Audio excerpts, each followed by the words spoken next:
election. Our nation with this election has a precious, fleeting opportunity. An opportunity, in Harris's words, to move past the bitterness, cynicism, and divisive battles of the past. She then trashed former President Trump, his policies, especially on abortion, and his supporters. The presidential field may be about to narrow. Robert F. Kennedy Jr. has scheduled a Friday speech amid speculation he's going to drop his independent presidential bid. I have a lot of respect for RFK Jr. You know that. I've known him a long time.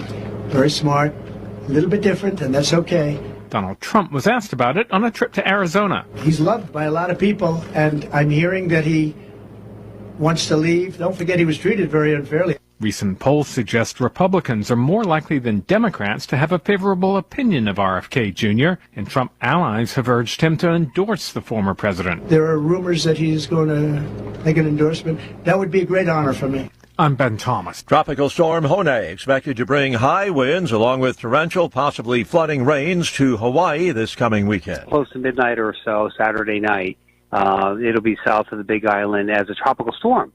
They do have it going into hurricane strength by the time we get to Sunday, later Sunday, and by hurricane strength, I mean basically Category 1 hurricane. It's Brian Hurley of the National Weather Service. President Biden reportedly planning to send his national security advisor Jake Sullivan to China for a meeting with Sullivan's Chinese counterpart. Wall Street ahead of this morning's opening bell. Dow futures up 186. More on these stories at townhall.com. Don't buy gold until you hear this. The Warren Buffett indicator just hit 195%. That's higher than it's ever been, even higher than the 2008 global financial crisis. So what's going to happen next this time around? Hi, I'm Drew Urasek. I've been working in finance for decades, and as a former U.S. Marine Sergeant, it was my duty to identify threats and protect Americans. And I've been focused on the current threat to millions of Americans' retirement savings. I believe that every American has the right to protect the savings they have worked hard to achieve using physical precious metals like gold and silver. Here at Sasko Gold, we put together the Gold Retirement Protection Guide to help investors like you understand why 2024 is one of the most crucial times to start investing in gold and precious metals. Just text FREEDOM to 76626 and we'll send you a free copy of our Gold Retirement Protection Guide right now. Text FREEDOM to 76626 and get your free copy today. That's FREEDOM to 76626. Standard text and data rates may apply. Past performance is not indicative of future results. Pakistani security forces going after attackers who have been targeting police and other security personnel recently. Gunmen armed with rocket-propelled grenades have ambushed a police convoy in eastern Punjab province in India, killing a dozen or more officers and wounding others, authorities say. AP footage shows the wounded taken to the emergency ward in a Punjab hospital. The officers were ambushed while on patrol in a deserted area in search of robbers who operate there. Punjabi police say the gunmen were likely robbers and not militants. Pakistan has witnessed a surge in violence and militant attacks in recent years, but such a high number of police casualties in a single attack is rare. I'm Charles Villadesma. Botswana's president has shown off a fist-sized diamond, the largest diamond found in more than a century unearthed at a mine in Botswana. 2,492 carats. Townhall.com. Cruise's trouble-ridden robo-taxis are on the road to joining Uber's ride-hailing service next year. It's part of a multi-year partnership bringing together two companies that once appeared poised to compete for passengers. The alliance is the latest change in direction for Cruise since its license to provide driverless rides was suspended in October of 2023. The suspension came after one of its robo-taxis dragged a jaywalking pedestrian who'd been struck by a human-driven vehicle across a darkened San Francisco street. Correspondent Jeremy House. Wall Street and other financial markets watching closely as Federal Reserve Chairman Jerome Powell prepares to deliver a speech at a major economic symposium in Jackson Hole, Wyoming.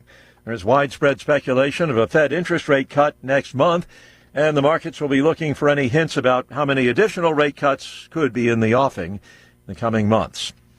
More on these stories, townhall.com.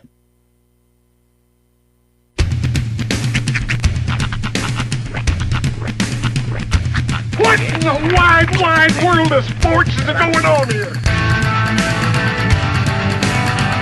I promise you, Whatever scum did this, not one man on this force will rest for 1 minute until he's behind bars. Now let's grab a bite to eat. Yeah, come on. I feel the hot wind on my shoulder and the touch of a world that is older. I hit the switch and check the number. I leave it on and then I slumber. I hear the rhythm ringing through it. Flamenco guitar and cumbia music. I hear the talking of the DJ. The travel listen, what does he say? I'm on a Mexican radio. I'm on a Mexican radio. Broadcasting live from high atop the J.P. White Building in downtown Roswell, New Mexico. It's Mornings with Mike Winters on 106.5 Roswell's Talk FM. Is that what I sound like when I talk?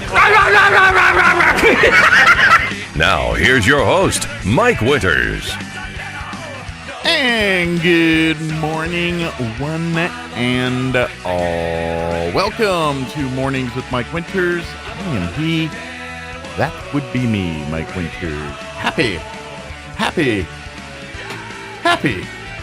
Friday, everybody.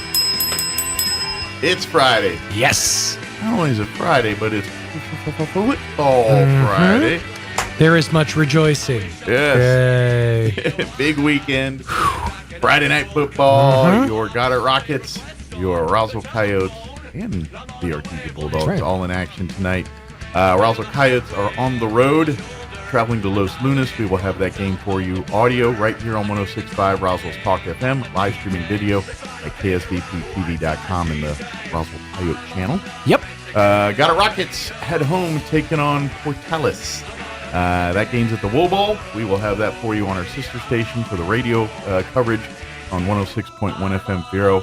Live streaming video, ksvptv.com in the Goddard Rocket channel. You got it. And then Bulldogs, for the Bulldog fans listening out there, 990 AM KSVP in Artesia. You can catch audio or 93.7, the translator there, or you can watch it live streaming video, ksvptv.com in the Artesia Bulldog channel. I saw somebody say that this year it's not the battle for Eddy County.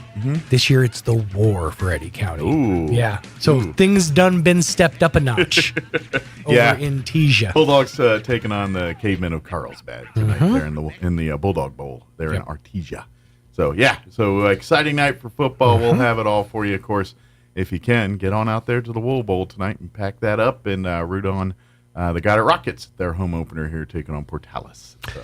It always feels very hectic around this time of year. It's a busy day. And it's a busy week. Yeah. But, because and especially the first week, because we kind of have to build things and recreate things. Like after the week 2, we kind of have a log with our games, and the ads generally are all in place at that point. So but today's that day of scrambling last minute. We'll watch a few things, but we'll get through it. And here's the thing. It's sort of like what God himself said in the show Futurama. Yeah. If we do things right, you won't know that we've done anything at all. That's right. The only way you're going to notice is if we screw up. You might notice. We're good at it. But no, we'll have everything for you here Friday night here tonight. Definitely get on out there and get your football fix this evening. It's going to be fun. Should be good. The foosball. Yeah.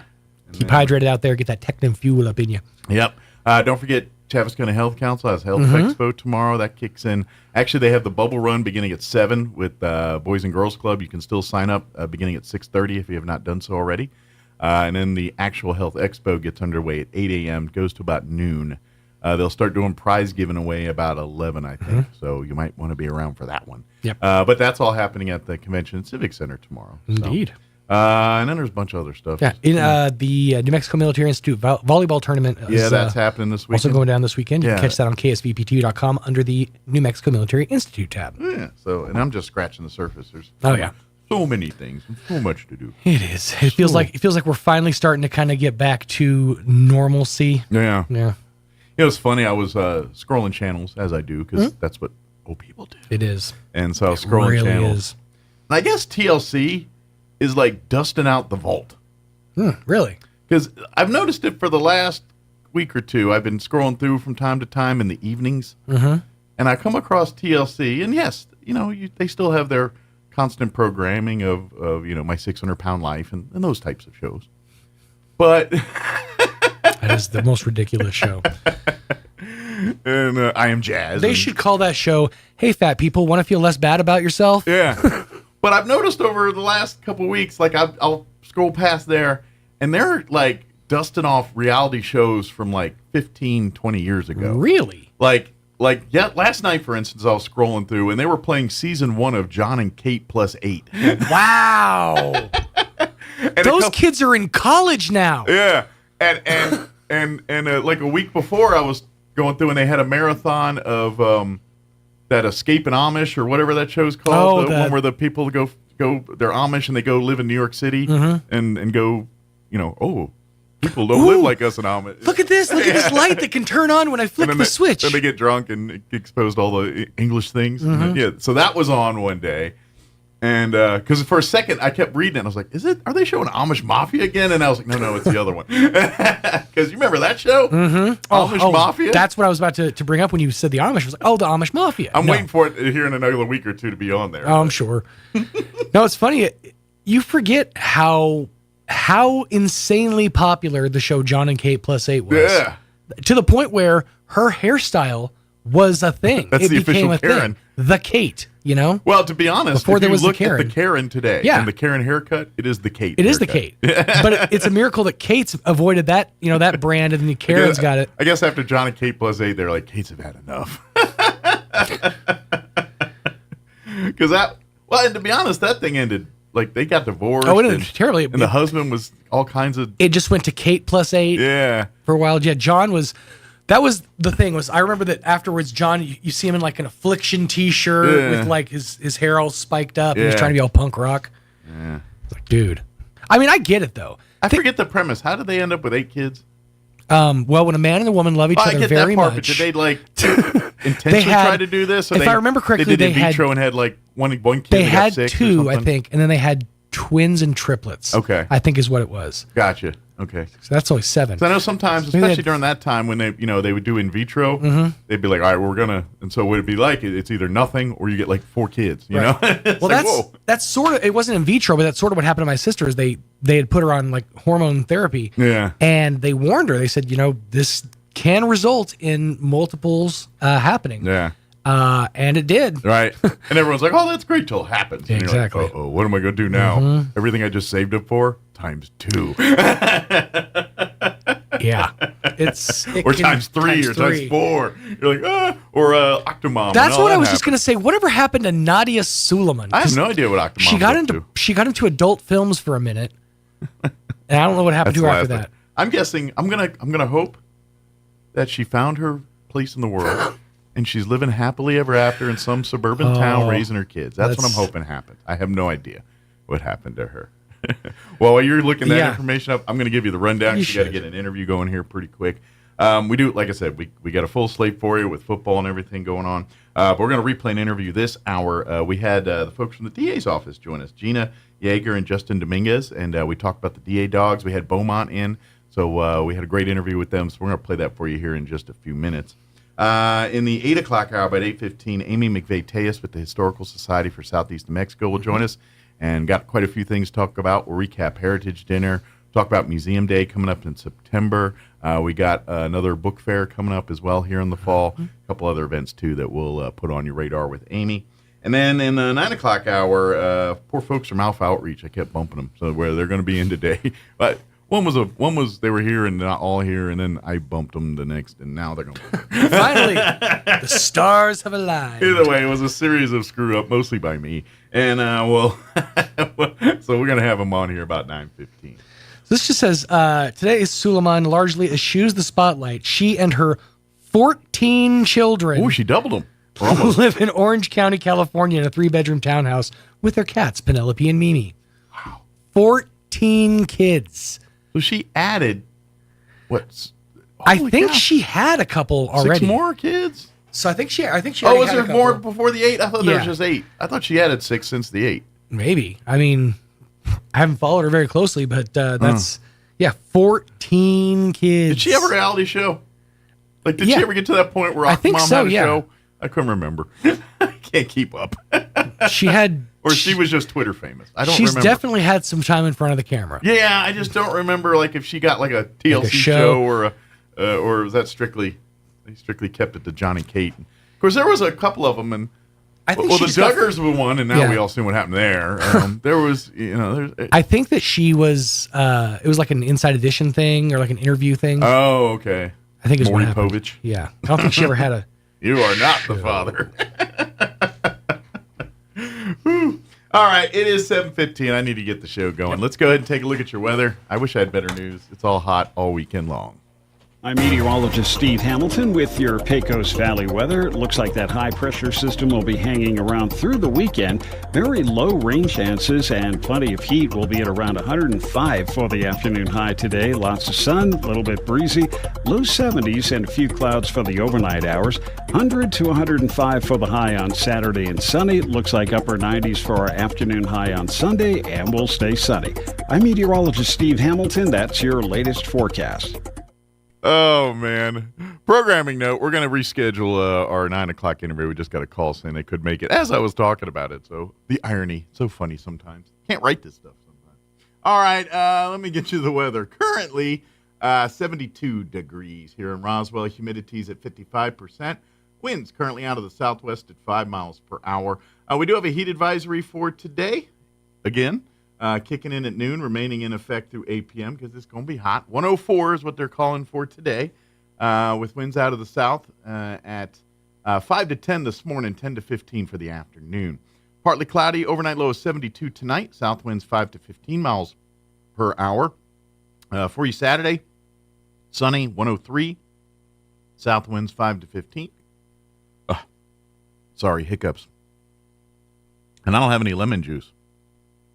I learned yesterday from Sean that if you have hiccups and you squirt lemon juice in the back of your throat, it stops the hiccups. But I don't have any lemon juice, so I can't try that test that theory.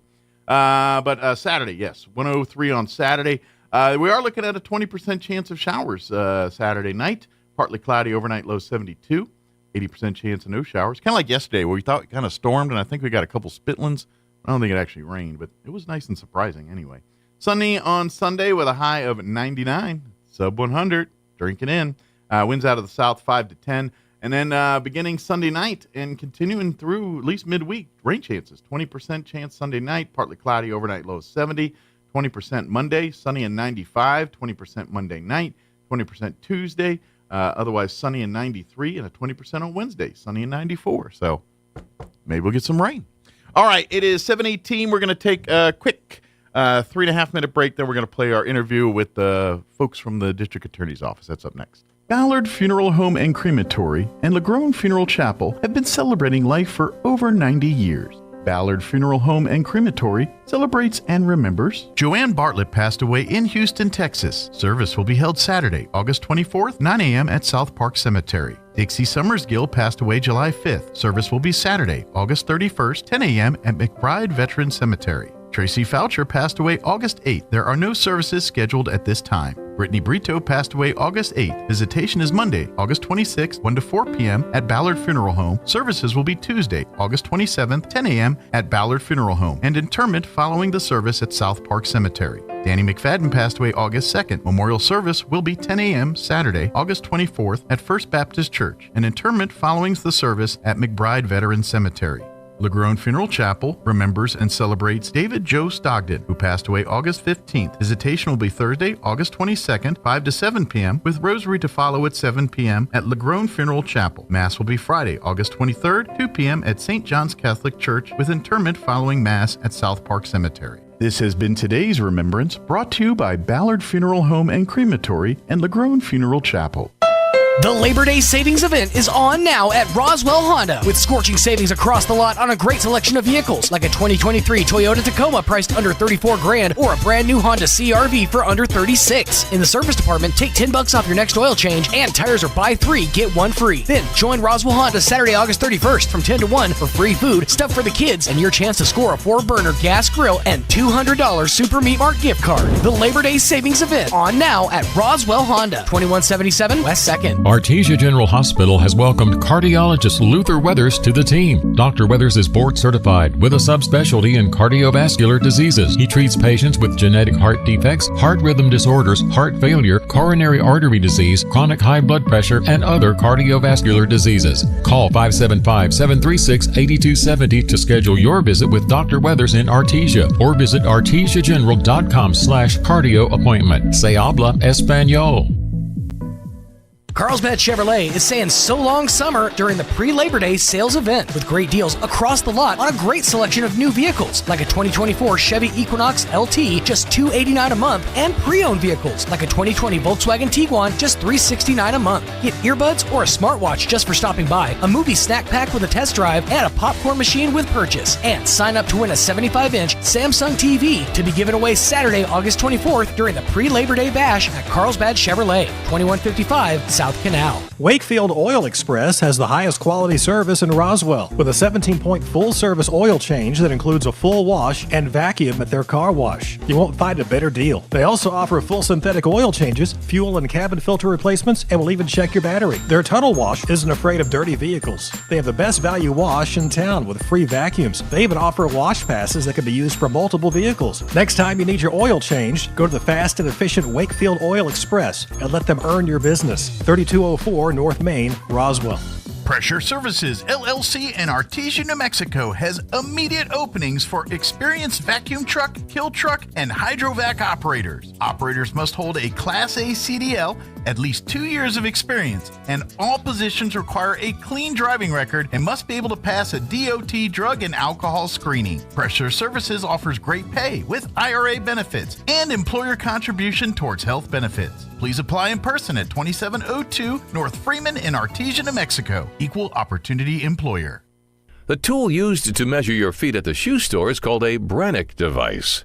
The person that measures your feet at home for no reason is called a creep with a foot fetish. Here's Mike Winters. Joining us in studio. And good morning. It is 19 minutes after 8 o'clock, and joining us in studio this morning from the District Attorney's Office, of course, I was going to say the dog lady, the DA dog lady, Jeannie Yeager back with us. And, of course, lead investigator Justin Dominguez as well. Good morning. How y'all doing today? Good. Good. Yes, joking aside, but yes, that's Gina's, that's what you're known as now, the dog lady, the DA dog lady. Of course, and you know what, I forgot to introduce when Beaumont is here as well. Bobo, he's kind of on the floor, resting between feet right now. So. Yes, he is here. Excellent. So I guess, people are like, maybe let's go ahead and tell folks a little bit about what the DA Dog program. This is an awesome program that really started right out of this judicial district here. And it's hopefully growing and to be a mainstay in district attorney's offices across the country at some point. We are trying. I mean, we're very, very lucky with the leadership we have. Mm-hmm. Diana's very gung-ho, go for it. Let's keep these dogs going. That she knows they're a great asset for our office. This is our second generation. The program started in 2014. Okay. With Janetta Hicks, and then it just carried on. Luckily, because we figured out that Santa Fe was not going to help pay for food, vet care, and stuff like that. No funding from the state. No.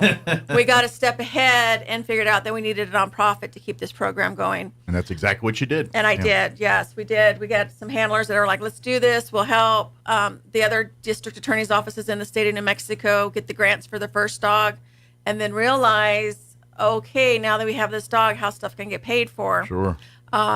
They get a one-time program and they don't do it again.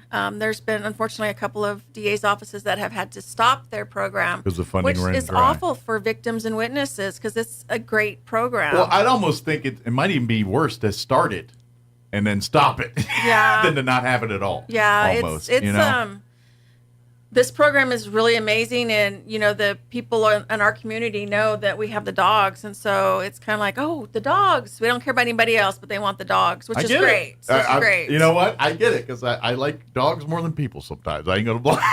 It's true. So, so for folks not familiar, the DA Dog program is really this is to help victims. So when the district attorney's office needs to say interview, gather information, things like that, and they're dealing with people, especially if it's a family, domestic violence, but it's in all cases. And anytime they're trying to get evidence from a victim or a witness here, the dogs create normalcy in the room, because generally these are tense moments.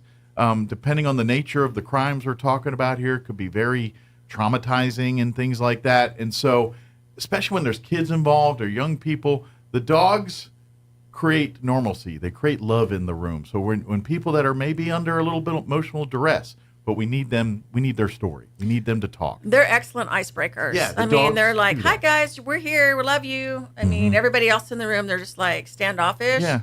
Too, but the dogs, for the most part, are greeters. Yeah, the dogs don't judge. They're everybody's don't judge. friends. They and love so everybody. They're like you said, they don't judge. They don't care. They're the love beacon in the room. You can tell them anything, and it's not going to get repeated. Yeah. And here's the thing: we're getting great success. Yes. Getting victims to open up, to actually, give their side, so actual justice is getting served. We can prosecute these people because we're getting good testimonies, we're getting good evidence, and it makes guys like Justin's job a whole lot easier when they can do those. So the state of New Mexico really sucks when it comes to children testifying.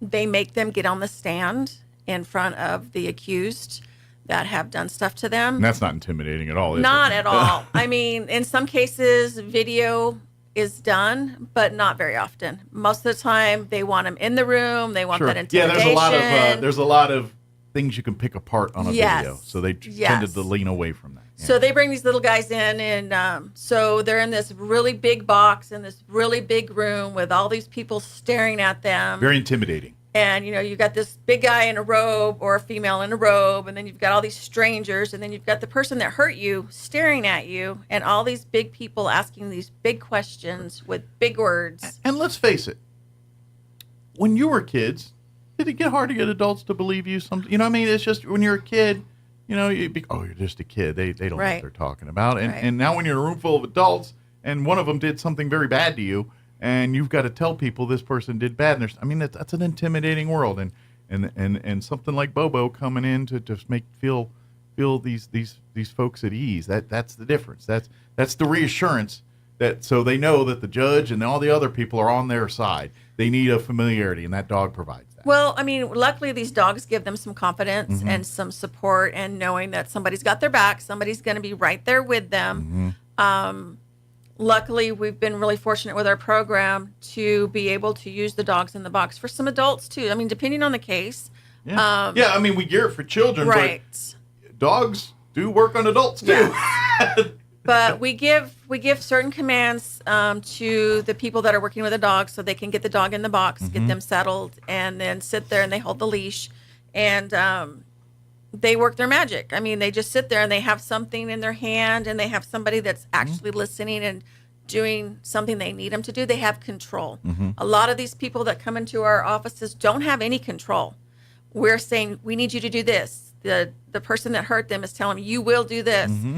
They get the dog and they tell the dog to do something, and it's kind of like, oh, I can actually have somebody listen to me, and they start standing stronger, and they get that confidence, and it builds. It makes complete sense. Yeah, you're right. Yes. Absolutely. And so that's why this program is so important, because A, it's humane, and it's bringing love into an unloving situation, but it's also allowing justice to be served. It's allowing the prosecutors, the investigators, to get the information they need so that these people that are doing wrongdoing can actually serve the time that they're supposed to for these things. We get the truth. Yeah, and that's what this does. And to be honest, I'm going to guess too that there's some victims that we're going to go down some dark places, and maybe these dogs put them on the path to recovery, if that makes sense, where they brought them out of their dark place to where, because that's you're dealing with, especially depending on the nature of this abuse or whatever was going on,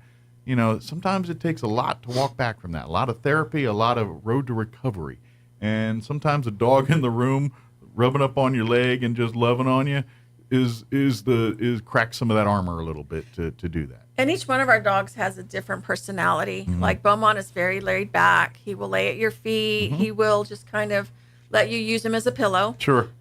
He's got the body for it. Oh, yeah. He's got the big head. He's the squishy. He's built for pillow. Yes. We have Kiki, who is like, hey guys, I love you. I'm here. She's got that big bubbly personality. And your 4 dogs, I know at least most of them are labs, but they're all labs. And generally labs that's just their nature. They're family dogs. That's their temperament is very, just generally in experience. Labs are just those dogs that feel like they're, like sometimes like a lab's in your lap and it's like, I think this thing's read my soul. Yes. Well, and these guys, where we get them from Santa Fe Assistance Dogs of the West, they're bred specific for this type of work. Gotcha. Beaumont is dual purpose. He's crisis response and courtroom work. So he can handle a couple. He can handle. Tasks. I mean, he can handle one person and he can handle a room full. Okay. We have dogs that we take out for crisis response for small events. They don't do as well for long term, but they can handle a room. Dogs are just like people. Mm-hmm. Each one's got a different personality, and some excel, and some are social, some aren't. But obviously, these dogs are all trained a certain way. But like you said, they all have different personalities. So some are going to be better at this, and maybe not so good at this. Yeah. And so Tina's a very friendly dog too. She likes to greet people and everything. Duke, is he kind of like, hi guys, I'm here, and he gets pretty mellow too. Sure. So they're all. And I imagine age comes into play here. Like as they're younger, younger dogs, puppies, they're more energy, they're bouncy. As they get, 5, 6, 7, they start settling down a little bit. And like I know your dogs, like most of these are born 26, 2018, so most of these are a little bit more adult senior dogs now. Beaumont was always mellow though. Okay. He was always kind of like, I'm here, so walk in a room, chill. But I mean, he gets his go-go's every once in a while, but he's always been chill. But the other guys. They're their welcoming committee, and so I mean Beaumont welcomes people too, but not like the other guys. They're just so like Beaumont, because he did it to me just as I walked in. I was like, "Hey, buddy!" He gets up, the tail's just a wagging enough to where it's shifting the whole back side of the dog. That's a lab thing. They don't wag the tail; they wag the whole back half of the body. Yeah, and they all want to sit in your lap. They want to be right there on you, loving you. But labs forget they're 100-pound dogs. They're not lap dogs. They're little tiny things, but each one of them does amazing work. So we're really proud of our program. Well, and that's just it. And they're in the room, and this is what's so great about it. And this is why. And like you said earlier, they're not getting state funding for this. No. This is, to be honest, we should be investing tons of money into this. The mental health, the money, or the these lawsuits with the opioids and all. I know there's certain caveats. I feel like money should be, I don't know how that earmarks, but this should be invested in this stuff. This is exactly what this is for, mental health, and this is exactly what these dogs are. It's part of mental health, but it's also allowing victims to be heard. It's allowing cases to get justice, to allow, granted, New Mexico has created enough, issues. You get guy in jail, even a murder is out the next day half the time in this state. That's just the way things happen. We have no comment on that. I know you guys do, but you're also, I could say a little more than you can because I'm a civilian. But and so we got enough of that going on. Let's focus on the things we know are working and we know are going to do good. And quite frankly, I would argue if we invest more time and money into every single district attorney's office in this country on this thing, I'm going to say we're going to see an uptick in cases that are getting convicted, people serving real time. Dare I say, maybe even a deterrent and less people doing crime because more people are getting thrown in jail and being prosecuted. We're hoping that's working. I know that that the United States has a lot of DAs that are doing this program, and they get the grants and stuff. The grants are hard to come by. You got to know how to do that. Well, I imagine too, it's anything in government's glacial, and unless you've got 37 doctors and everybody's saying this is for, people are going to be like, well, is this really a good program, or are we just wasting money? And I'm telling you, there's been, like you said, there's 10, 15 years of results right here in Roswell. Take that times 1,000 around the country. And we get loaned out, like I've said before, we've always gotten loaned out to other DA's offices that need the program, and they've heard about it and they've heard the success, and so they want to see it. So we get loaned out, which is great because then they see what it does, and then they put their wheels in motion. Yeah, that's why you'll see the dogs at the library from when they do the story time, because the dogs are celebrities. That's what they are now. They walk into the room. They're the center of attention. Yes. That's how it works, and as it should be.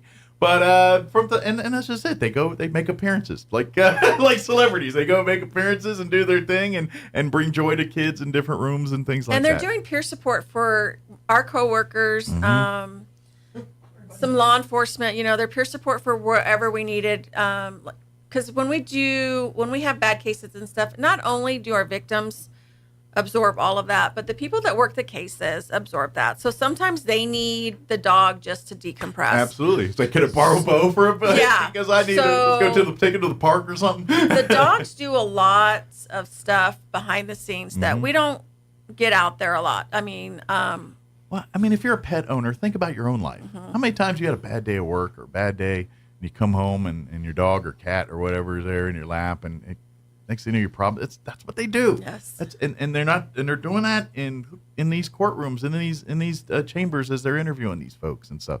This is what they do, and it works every time. Yes. There is no. It always works. The dogs come in the room and things de-escalate. That's just what happens. And we think that certain people need the dog, and when they walk in the room, they find the person that needs the dog. And I've learned over the years to let the dog decide who needs him or her. And dogs are way more intuitive than human beings are. The person that we're thinking that they need to gravitate to is not the person they go to. So it's been interesting to watch. Well, and that's just it. We're learning more with it's like I see videos all the time, or like people that are having maybe a diabetic episode or something, and the dog senses it before it happens and gets them the medicine and stuff. There's something, and this is what they're doing. It's same thing. I don't know the science behind it, but I'm sure the same, instincts that alert them, that kind of stuff, are the same instincts that are saying, hey, I'm sensing problems. And cats are the same way. I always hear cats will, they can tell when someone's sick, and they're doing. Animals are amazing like that, and why not? Right. Tap into that ability there. Where humans' best friend are dogs.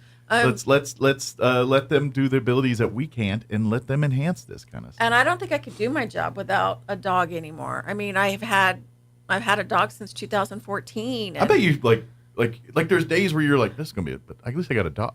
Because it kind of makes your job better. Like all the time you got a cool dog hanging out with you. Most of the time, every once in a while I'm like, okay, somebody please come get this dog. Beaumont's like dog your family today. dog, right? Like Beaumont's with you 24/7. He's with me 24/7. Like when he goes home at night to punch out, he's going to your house. Yeah. And there's days where he's like, I can't do Gina today, so somebody else please come get me because she's a lot. Y'all had I've had too much of her today. Just like being a married couple. Sure, it's like, okay, you need to go somewhere else for the day. Sure. So. Well, I'm curious, is Beaumont at home different than Beaumont on the job? Does he act different?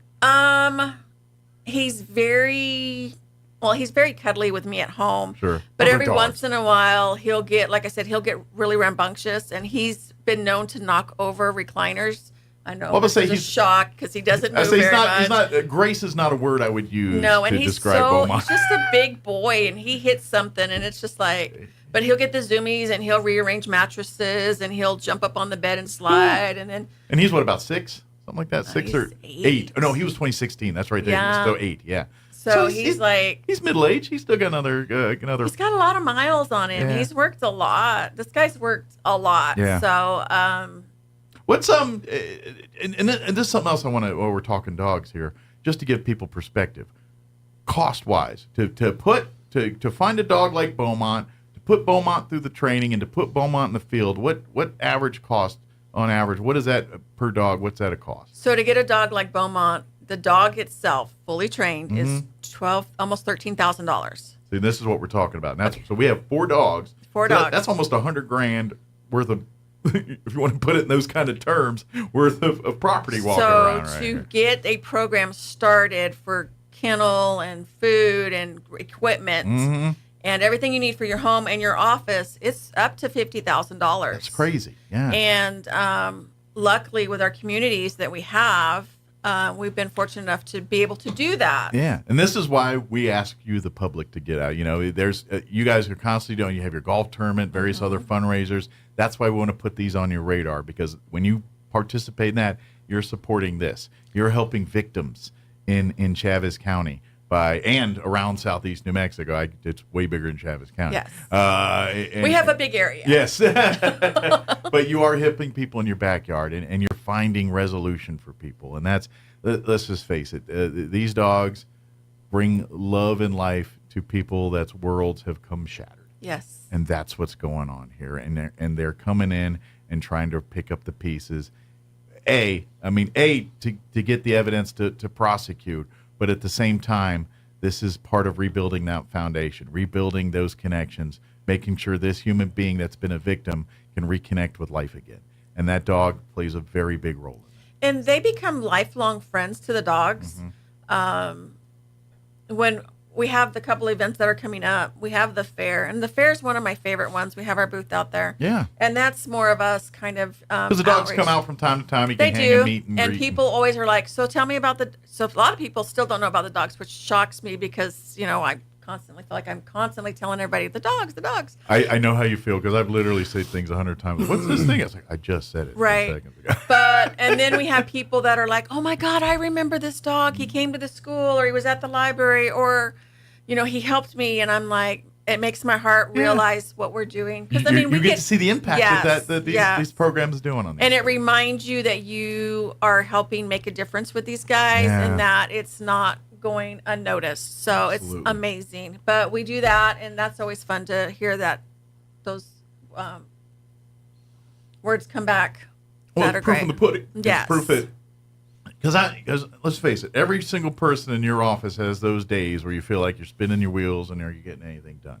It's just the nature of the district attorney's office. Yes. Because you see the best in humanity and the worst in humanity all at the same time at your day-to-day job. That's just the nature of what you guys do. And so anytime we can bring that love and beauty back into these people's world, and at the same time, it's such a big deal. This is something as simple as loving on a dog and letting you hug on a dog's neck for a few minutes, and just, you don't understand how that can fix things or give people the courage, strength, and desire to take the next step and make their life better again. We have a lot of behind the scenes people, which is the peer support that I was talking about. We have the assistants, and we have the investigators, and we have the advocates, that the attorneys are the ones that are, of course, that are out there, and, their names are the ones that are brought out. But there's so many people behind the scenes that are doing this work and have all that stuff built up. So the dogs are helping our offices as well. I was about to say, I imagine there's days where Justin or some of the DAs are like, I'm having a day. And then they go in there and hang out with Beaumont for 5 minutes. Like, all right, we're good. Let's go do this. I'm sure just there's a day you've been trying to hunt a piece of information or someone down or just have an issue, and you walk into her office or something, and there's the dog, and you're sitting there just petting. And Justin gets to work with Duke, so Duke's got a big personality. Oh, so you're a Duke boy. All right. no judging. They're all good here. They're all love. They're good. No, I've said it before, and I'll say it every time I get the opportunity. Our victims advocates and our individuals that take on the role as handlers for the canine program are some of the single most important people that we have in this judicial district out of the entire district-wide. I imagine there's things where you hit dead ends in your investigations, and those dogs open those doors for you. I think talking about the program and how it's important to, that people reach into their pockets and help fund this this nonprofit.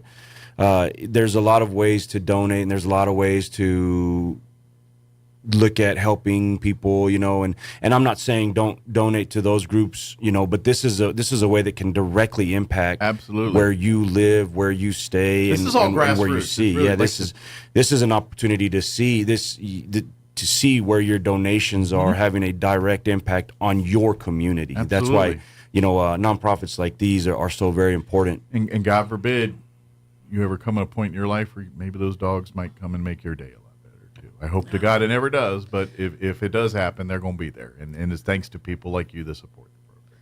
So as a matter of fact, next week I go for my second interview for a successor dog. Okay.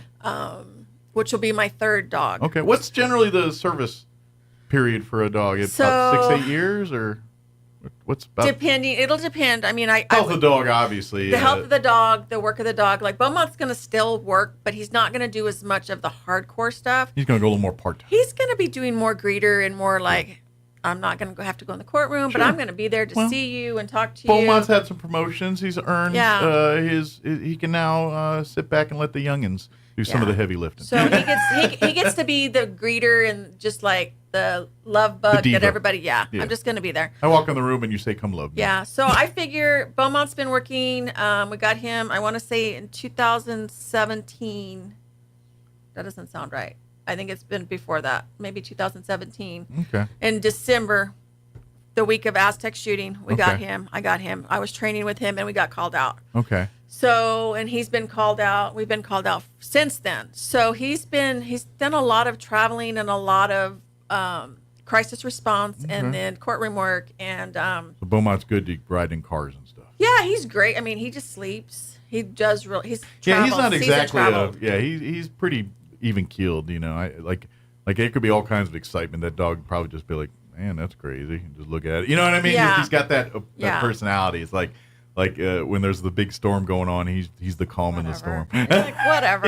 Why are y'all stressed out? It's not a big deal. Absolutely. But this new dog, luckily, Leprino gave us a grant for some of the money, and then the prices went up. So we're still raising funds for raising funds for the extra on this dog. Yeah, and that's just it. Like you gave me the cards here a while back, and that's something. If you ever get these, look at them because on the bottom, you know, like you said, La Tienda. There's so many different businesses and organizations, farmers. The College Garden Animal Hospital, Roswell Livestock and Farm Supply, Double J Animal Hospital, Tractor Supply, Precious Pups, Parrot Head Properties, Roswell. I mean, these are all businesses that have sponsored and supported our DA dogs. And thanks to businesses like this, we have this program. Yeah, this program doesn't exist without all of those individuals and others, you know, that others that aren't mentioned that are so gracious with their donations, and we appreciate them all. And it's imperative that they continue to help us with this program because without the community, this program does not exist. Absolutely. So that being said, now if you want to get involved here, please,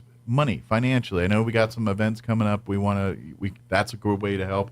But maybe you want to sponsor, like you said, we got a few of our dogs are about ready to transition to a quieter life here. Yeah, quieter life. And so we're probably going to need some more sponsors to sponsor. Like you said, it's about $13,000 a piece for one of these dogs to cost to train, groom, get ready to do its job. And we have some amazing, like the vets. All the vets have stepped up. La Cueva in Carlsbad. Here, Country Club Animal Hospital is now on board. Excellent. And then we have Double J in Hobbs. So each county has their own vet that has amazingly stepped up and helped us, which is, I mean, that's an expense. That's a big expense. And then like Tractor Supply and Roswell Livestock with the food. I mean, these guys eat. So there's a reason there's now pet insurance, healthcare insurance, like yourself now. Yes. It's I remember my dog Sissy. I'd gotten a tumor removed and all that, and it was $1,000 to get that thing. And I was like, for a dog? And, but these guys are not just dogs. They're they're very, living, very loving members of the family. Well, that's my family. Sissy too. Yeah. But that's why I paid $1,000. You're going to do it. But part of me was like, man, that's not. But yeah, we do have a couple events coming up for fundraisers. The big one is the golf tournament. Yes, that's kind of your tentpole main source for income right now. That has turned in. We started it last year, so we've turned. This is going to be our big fundraiser. It's kind of like this is going to be our main focus. So we have that coming up October 19th. Okay. So it should be nice and not hot by then. Yeah. So that's going to be our big one. We have some sponsors that are on board right now, and we're still looking for sponsors and players. So it would be best just to maybe call the DA's office if you'd like to sponsor? Ask for Gina. I think if you could probably go to the NMMI Pro Shop if you want to play and sign up a team or individually, you can go right there. But if you want to be a sponsor, might be best to contact Gina directly here at the DA's office. You can reach out there. We have the Facebook page for the dogs. Yeah. So if you guys reach out through that. And I'm sure during the tournament, the dogs will be there. Make appearances. They will be there, weather permitting, of course, for pictures with the teams. And I'm hoping. I think Tina's going to be here, and I'm hoping Duke will come down so we can get all 4 dogs together for pictures. The whole team together. The whole team together. Maybe we can get them in like superhero outfits. Oh, that would like be Justice cool. League, the 4 of them together. Put them in there, Superman and Batman or whatever costume. That would be fun. That would be fun.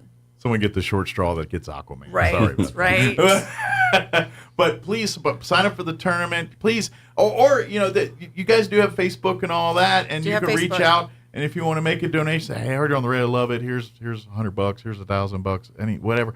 All of it helps because, like you said, this is and please, I also throw this in your caveat. Every time you see your legislators, your people. Now, I'm sure most of the folks around here are very supportive of the program and fighting Santa Fe. It's other avenues that are hitting there, but tell your legislators, invest money into this. When they go in January to go find out who's spending all of our money and where to put it. Tell them they need to earmark money for these kinds of programs. This is the stuff that fixes the problems we're having in the state. And I want to throw this out because Southeast New Mexico, which is the fifth is Chavez, Eddy, and Lee. We have the most concentration of dogs for our district than Northern New Mexico has for each of their districts. So Diana Luce has really been the backbone of this and saying, yes, do this. We need to keep this she's program. The champion of this program. She is, and she fights for us, and she keeps trying to get this because other attorneys' offices don't have the nonprofit. They're trying to figure it out. So we have been talking to Santa Fe.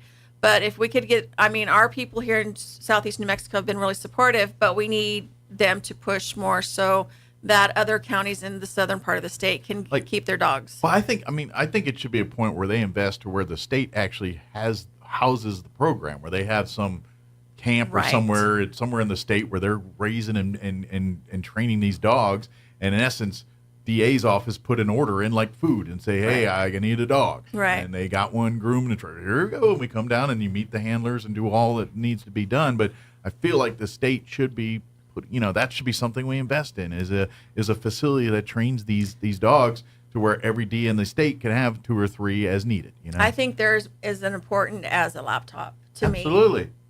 I get more from my dogs than I can get from my laptop sometimes. I can't imagine from Justin's perspective, there's probably been so many roadblocks you've hit that these dogs have put out the way or moved those roadblocks out of your way to get whatever you need to get. It's, again, I just can't say enough about the program or the handlers. And I think that's the other part of it is the handlers volunteer. It's not an incentive. It's not a pay raise. It's not.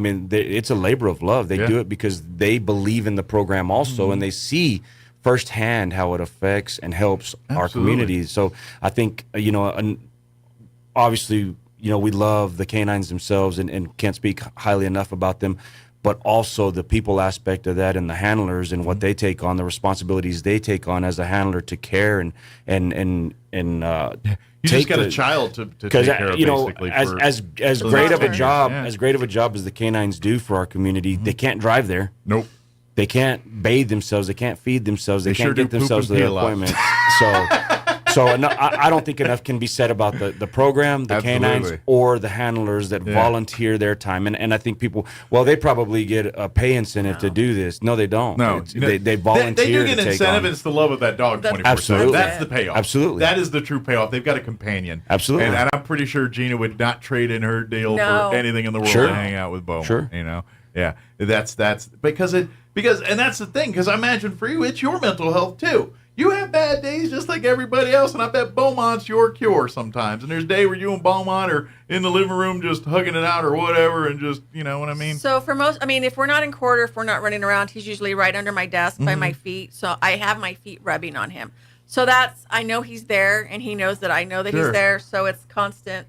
We're constantly touching each other. Yeah. It's like, but I imagine that's your motivation. That's your drive too. There's days where you're like, oh, and then there's Beaumont to spur you on there. Yeah. He really helps me continue to do what I do. And that's probably what you get out of it. And like you said, these people don't get extra pay, and it's a lot of response because now you've incorporated your job into your whole life because that dog doesn't stop at 5. Yeah, exactly. That dog still needs to eat, still needs to live, still needs to be taken care of. And guess what? That's you. You're its parent.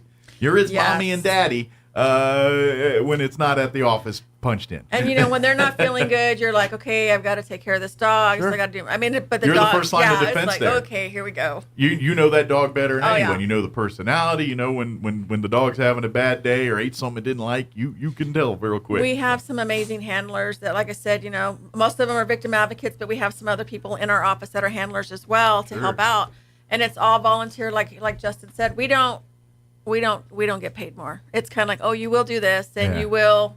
But I imagine that It the pays dog off lovers in the love long it. run. Yeah. It pays off in the long run. I don't know. I'm kind of like, I'd love to, you get Yeah, a dog yeah. all the time, and dogs are amazing. But Dogs- it's interesting, and they make you like you were talking about the potty breaks and stuff. It makes you stop and be like, okay, I've got to step away from my desk. That's a good point too, because if it's just you abuse yourself. Yeah. And now you can't. When you got a dog here, it's like, I got to stop. I got to take care of stop. things. I've got to It's- take care of So, things. you're probably a healthier person. He's my reminder to take a breath. Absolutely.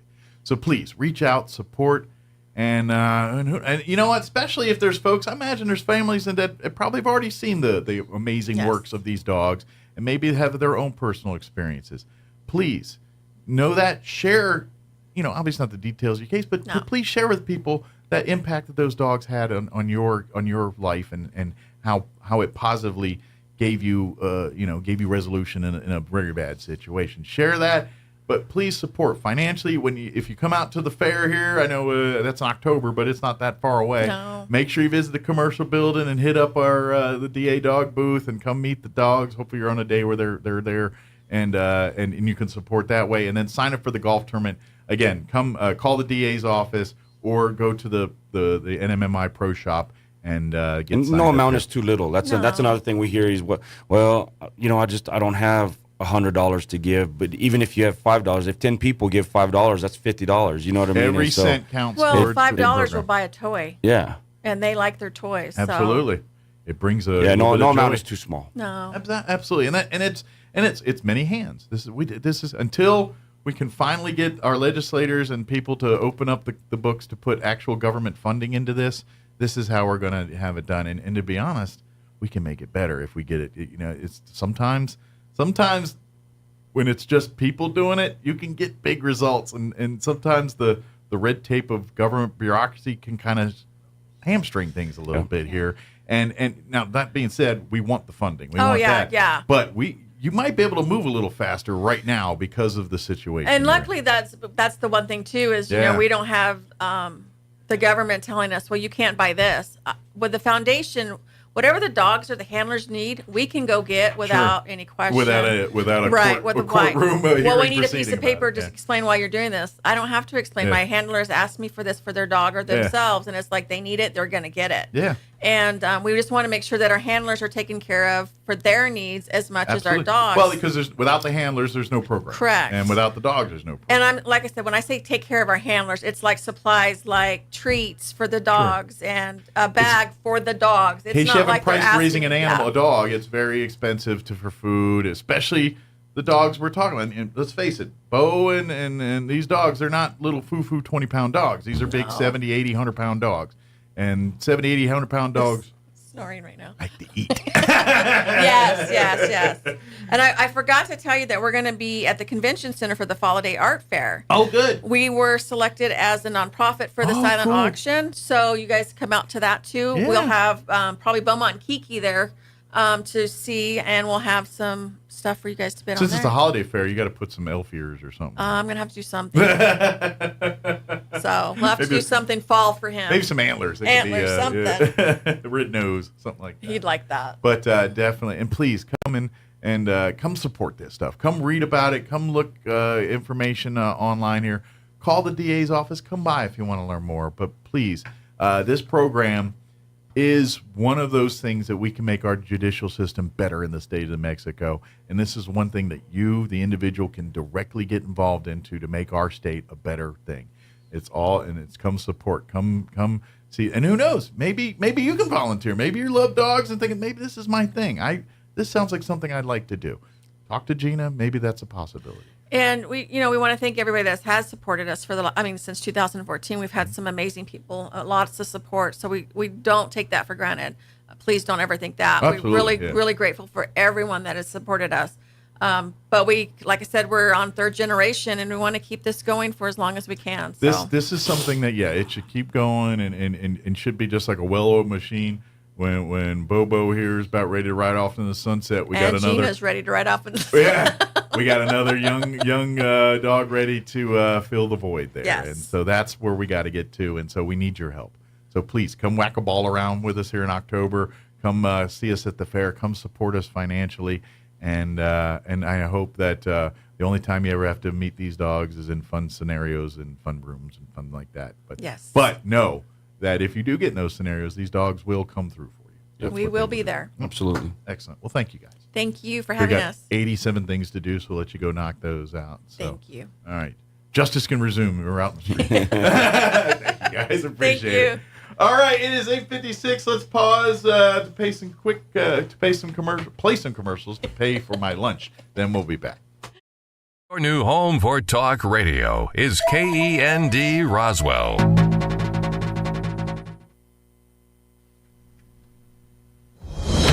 News this hour from townhall.com. I'm Rich Thomason. Let the campaign begin in earnest with the Democratic National Convention wrapping up last night. Kamala Harris now officially the party's 2024 standard bearer. Town Hall News White House correspondent Greg Clugston in Chicago. I accept your nomination to be President of the United States of America. With those words, Harris became the first black woman to be a presidential nominee. After sharing her personal and professional background, she said this election offers the country a precious opportunity To chart a new way forward. Harris described Donald Trump as an unserious man, but warned the consequences of returning him to office are serious. Greg Clugston at the Democratic National Convention in Chicago. As the Democrats celebrated, former President Trump paid a visit to the border that he had once pretty much secured. Mr. Trump blasting Biden-Harris administration border policies, halting construction of the wall, promoting a surge of illegal aliens and deadly drugs into the U.S. We have a Marxist that's running, and I don't think you can let her. This country is not ready for a Marxist president. She will never build the wall. She doesn't want to build the wall.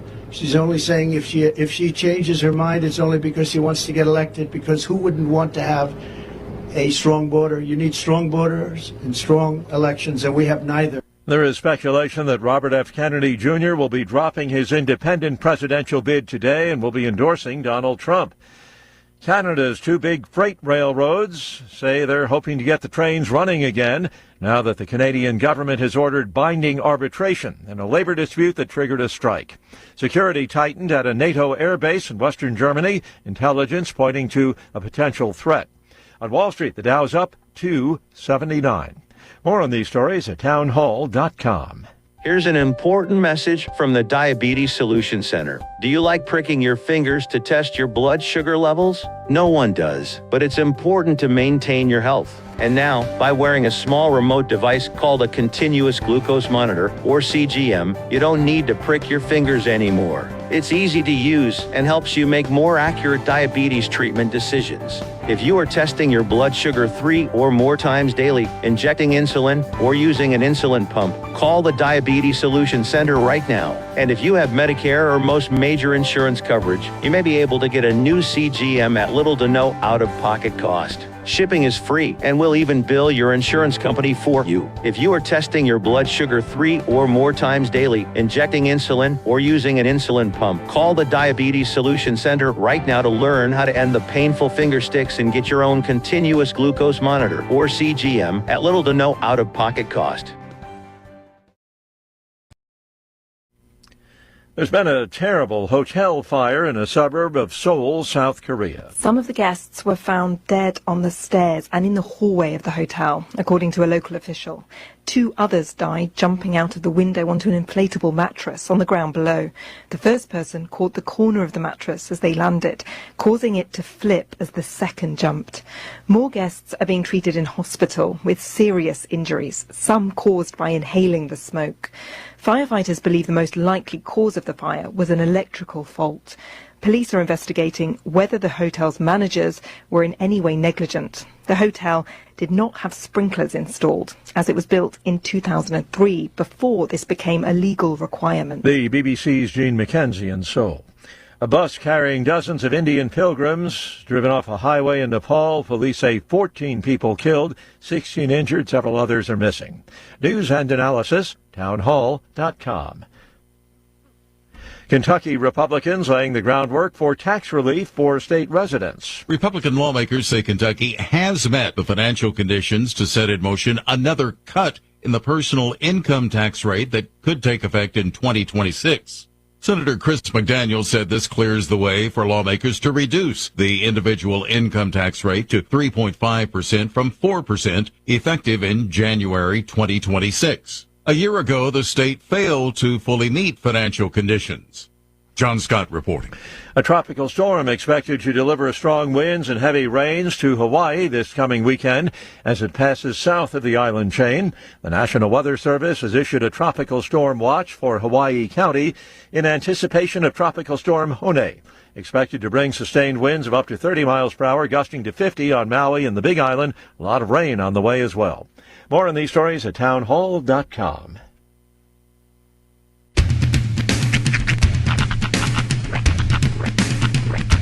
What in the wide world of sports is going on here? I promise you, whatever scum did this, not one man in this force will rest for 1 minute until he's behind bars. Now let's grab a bite to eat. Yeah, come on. I feel the hot wind on my shoulder and the touch of a world that is older. I hit the switch and check the number. I leave it on and then I slumber. I hear the rhythm ringing through it. Flamenco guitar and cumbia music. I hear the talking of the DJ. The travel and what does he say? I'm on a Mexican radio. I'm on a Mexican radio. Broadcasting live from high atop the J.P. White Building in downtown Roswell, New Mexico. It's Mornings with Mike Winters on 106.5 Roswell's Talk FM. Is that what I sound like when I talk? Now, here's your host, Mike Winters. And good morning. It is 6 minutes after 8 o'clock. Welcome to hour number 2. They call it the Deuce. Of Mornings with Mike Winters, right here on 106.5 Roswell's Talk FM. Happy Friday. Mm-hmm. We got there. You made it. Congratulations. Say it loud, and it sounds like singing. What's that line? Say it loud, and it sounds like you're saying. Say it soft, and it sounds like praying, or something like that. I'm not familiar with it, so I'll just have to I want to say like Yentl. You know what? I've never seen Yentl. Nor have I. I know the phrase. I've seen like 5 minutes here and there when I was a kid, but yeah, I have not sat down and watched Yentl. When I was a kid, Yentl was not on my radar of movies I wanted to see. Oh, it's from West Side Story. That's what it was. And to be honest, I've never sat, me and my musicals. I'm a big fan. I know, huge fan. I'm actually kind of surprised. But I've never sat down and watched all of West Side Story. Say it loud and there's music praying. Say it soft and it's say it loud and there's music playing. Say it soft and it's almost like praying. They rebooted West Side Story, didn't they? A couple years ago. I think they did. Was that with Debbie Allen? Was she in that? I know she was the Flash, but wasn't Debbie Allen like in the reboot of it or something? I feel like in my head that's like they did a reboot of West Side Story. Debbie Allen. In 2021. Let's see. Who was in? Maybe I misremembered that, but I feel like spoilers. I'm good, thanks. Cast. Yeah, don't give out that West Side Story spoilers. Ansel Elgort, who I've struggled his whole career to say his name correctly. I don't know who he is. He was in Call Me by Your Name, I think is what it was. I don't know what that is. Or no, Fault in Our Stars. Didn't watch that. Boy, you are seasoned. Rachel Ziegler, Annie DeBose, David Alvarez. I'm trying to see if there's anybody on this list you would know. Nope. Rita Moreno. Oh, there we go. Yeah. That's who I was thinking of, not Debbie Allen. Rita Moreno. That's my mistake. That was who I was thinking Rita Moreno's in it. Rita Moreno. That's like the one name you would recognize. Yeah, Rita Moreno. And I think she had like a cameo where like she's in it just to say she's in it. Here I am. Yeah. Yeah, that's pretty much everybody Rita else. Moreno. I mistakenly misremembered. I was thinking it was Debbie Allen for some reason. But anyway, okay. Yeah. Either way, not seen it, not going to.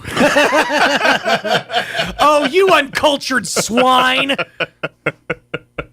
I'm still trying to get through Loudermilk, man. Which, by the way, there's only 3 seasons. I don't know how many. 3 seasons on Netflix. I don't know how many seasons are total.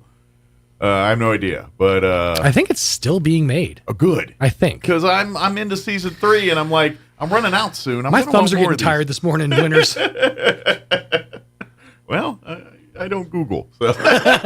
That's why I keep Sean around. It's a drama, 3 seasons. And I don't know if it's done or not. It 'Cause I've got is the end, 26 but, minutes it's after kinda, 7 I feel like there's not o'clock, many and episodes joining left, us and there's a in lot. studio this loose morning ends. from So maybe I'm hoping there's more. in Roswell. Let's Of course, see. Lonnie As of Evans back August with us. of Good morning, 2024, Lonnie. Loudermilk We is also not have being Katie Wolf. produced. Bummer. The show is not found in network to cover production costs. However, series co-creator And Peter Kelly Castles Farrelly as well. Good has morning, expressed everybody. interest in Good filming morning. seasons 4 and 5. Oh, good. In February, Farrelly told Deadline that he could easily bring the cast back together for a 10-episode season. That could be filmed in good Vancouver. morning. It is. They're just looking for a network. Oh, good. Well, and Loudermilk just recently showed up on Netflix in the last month or two, so maybe this is setting the table to get us more Loudermilk. You know what's funny? I was listening to an interview from the creator, the producer of Shameless. Mm-hmm. He was saying he could have kept that show going forever. He had endless stories and plots. And, I think it ran its course. Yeah. To be honest, by the time it ended, I was ready for it to end. Well, and I think that, once we just started season 6. Yeah. And this has been a slog to get Well, through. and that's just it. The show's good, but golly, is there a lot going on? There's so much happening. And you're almost like, I'm glad it's over because I need Yeah. a break. It's just train wreck after train wreck after train wreck. Well, and you're it's, just like, it's wow, not even wait. that. It's like, there's so much nudity. Yeah. Well, There's yeah. so much new. And I was a teenage boy, so I'm not, the inner me is You're not hitting that point in complaining. life, you're like, all right, I get, you don't need to just Yeah. gratuitously throw it in there for no reason. It's like, come on. Now you start picking. It's like, well, that's necessary. Right. Before you're like, I didn't care if it was necessary. I'm just glad they did it. Now you're at this point going, Just put your shirt on. well, and part of it's like, I could have saved 10 minutes. I could, you know what I mean? I'm just saying, I first kind of got into Steve Howie, the actor Steve Howie, from the TV show Reba. Okay. I did not need to know what he looked like from the waist down. I didn't need that in my life. Well, in all fairness, I think he's more buff and cut and more grizzled and shameless. Oh, for sure. He's more. He was a like for kid. a minute. Like when I first watched the show, it took me a full minute to put that's the Reba dude together. I'm like, that's a dude I from put it Reba. together right away. Well, I mean, I kind of did, but I was like, Van? But for an episode or two, I'm like, I think that's him, but I'm not sure. It looks like him, but he looks way different. Like he looks a little more older. You know, and that was. I'd be curious to see what he's up to recently. I know. Don't Google it. Just it's really just it's funny to me that like we started the show like this would be good, and we're just kind of like, all right, we're just trying to get through it. It's a really good show, but yeah, at some point you're like, man, they run me through the ringer here. I'm just kind of, and so you're kind of glad it ends. It's there's certain shows that they just like sometimes they just there's a all right, the horse has been beaten. There's a perfect number to almost every show that's out there, whether it's Scrubs. There's a perfect number of episodes. And I think Community nailed it. 6 seasons in a movie. That's like the what you hope for. And quite frankly, I like when they do it, but it never turns out good. Right. And what I mean by this is when they stop a series, and then there's like a 10-year hiatus. Mm-hmm. They say we're going to do another season. Every time I've been in one of those, I watch them. I'm like, oh, okay, but I'm underwhelmed at the end. At the end, I'm like, you know what? That didn't really satiate me like I hoped it would. You know the one that ruined reboots in general for me? Yeah. Arrested Development. Okay. Because they brought it back on Netflix for a season 4. And that was a network moving issue too, wasn't it? It was. Yeah. It was all over the place on Fox. Fox finally canceled after the 3rd season. Yeah. And the 3rd season of Arrested Development is so perfect. It's a perfect television show. Season 4 is a train wreck. And a lot of that's because the actors couldn't come together at the same time to film the show. So they had to do each person individually. And so it turned into, this is, Job's Arrested Development. This is, whoever's, it's each one was a character. Sure. And the stories intersected every now and again. And you'd see like parts of one episode in another episode to kind of give you context. Yeah. But it was just such a mess to keep track of. Yeah, I get that. And, and that's another thing, it's something that, and they kind of do it sometimes for these reasons, like the getting people together, is they'll crowbar like if they're trying to tell a storyline in a TV show, especially in dramas, not so much in comedies, but especially in dramas, they always like to crowbar that one episode that okay, we're not going to tell you the story this week. We're going to flash back to another thing that, you know what, there's one little nugget out of all of this hour or half-hour show that you're going to need that plays into the storyline. But the rest of it's just filler. We're just we needed I guess they ordered one more episode than we had written. So, you know what I mean? It feels like your Walking Deads and those kind of shows are notorious for that kind of thing. I can pinpoint exact Stranger Things season 2 episode 7 was off the rails because it wasn't about the kids, it wasn't about 11, it was about the other, number kids. Yeah. And I found that I'm not annoyed by that if I'm binge watching. Like if I've got the whole series or a season of it, it's when it's the new episodes. Yeah, and I get the new one. I'm like, all week. It's like I waited 2 weeks for this, and it's just this flashback episode. It's like, you're like, I was hungry for my story. Last of Us did that to me once or twice. I was watching that, and I'm like, now it helped me a little bit. Oh, and the other one that was big time, which was good, is that Amazon Prime show, the one about the game Fallout. Fallout, yeah. That did a lot too. Yeah, Fallout had a lot of flash forwards, flashbacks, and I think a lot of that was because, again, it's a complex story they have to tell. But yeah. And by the way, I highly recommend I've never played Fallout. I don't know anything about the game. If you like post-apocalyptic type series, you're going to like Fallout. Like I had no knowledge of the game other than I knew it was a game. I don't know the characters, the story, the premise. Don't know anything about it. I just sat down and watched Fallout on Prime, and it was. I liked it. I really enjoyed it. I'm thoroughly looking forward to whenever they do another season of Fallout. Speaking of and your guest is here, so I'll keep this quick. But speaking of post-apocalyptic, have you heard about the chaos surrounding the Francis Ford Coppola movie? It's Megalopolis. I didn't know Francis Ford Coppola had a movie. So they're calling this his magnum opus. He's been working on this movie since the 80s. It's supposedly about a post-apocalyptic. Is this what's his name's Avatar? Well, no, it's by all intents and purposes, everybody who's seen it, who saw it at Cannes or the film festivals, raved about it, said it was great. Critics sort of panned the movie. They sort of were negative about a lot of things in the movie. So their idea was, well, we're going to release a trailer showing negative reviews from the history of Francis Ford Coppola movies. So like a bad review from Apocalypse Now or a bad review of The Godfather. Yeah. But here's what happened. They released the trailer, and the people who the critics that they were quoting came out and said, we never said that. That was never that was just so it turns out somebody who was working on the trailer used ChatGPT to generate bad reviews of these movies, and that's what got used in the trailer. They got raked over the coals for that. Yeah, that's going to cheapen that. Well, but Francis Ford Coppola is kind of known. Like if you leave him to his own devices, that thing will get long-winded and over. I mean, if other producers weren't involved in The Godfather, you'd probably tack on 3 more hours of that movie. Oh yeah, for sure. Apocalypse Now, same thing. Yeah, it's one of those movies. Yeah. What's the? I mean, he's a brilliant director, but sometimes he needs to be wrangled. I think he was. He gets his vision, and then he doesn't care about budget, cost, parameters. He's just like, I've got to create the vision. Like, well, we got to put parameters on. But imagine having this be your lifetime work. Yeah. This is something you've been working on for 40 years. Something is ChatGPT, and one trailer tanks the whole thing. Yeah. I really hope that production assistant got fired. But at the same time, when I hear this is that control freak side of my brain saying, see, that's why you don't let other people do your video. You know what I mean? Because at the end of the day, he got railroaded by a snot-nosed intern who had to work ChatGPT. There you go, kids. You heard it from us. Don't delegate. Take it all on your own shoulders. Do it yourself. You'll be dead by your 50, but things will be good. But it'll be fun. Everything will be smooth. That's right.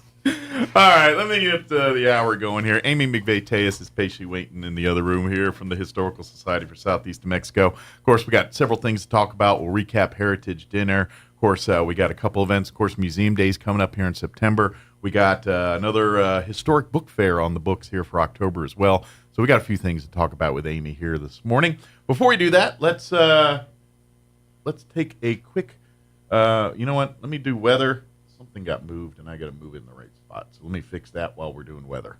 I'm meteorologist Steve Hamilton with your Pecos Valley weather. It looks like that high-pressure system will be hanging around through the weekend. Very low rain chances and plenty of heat. Will be at around 105 for the afternoon high today. Lots of sun, a little bit breezy, low 70s and a few clouds for the overnight hours.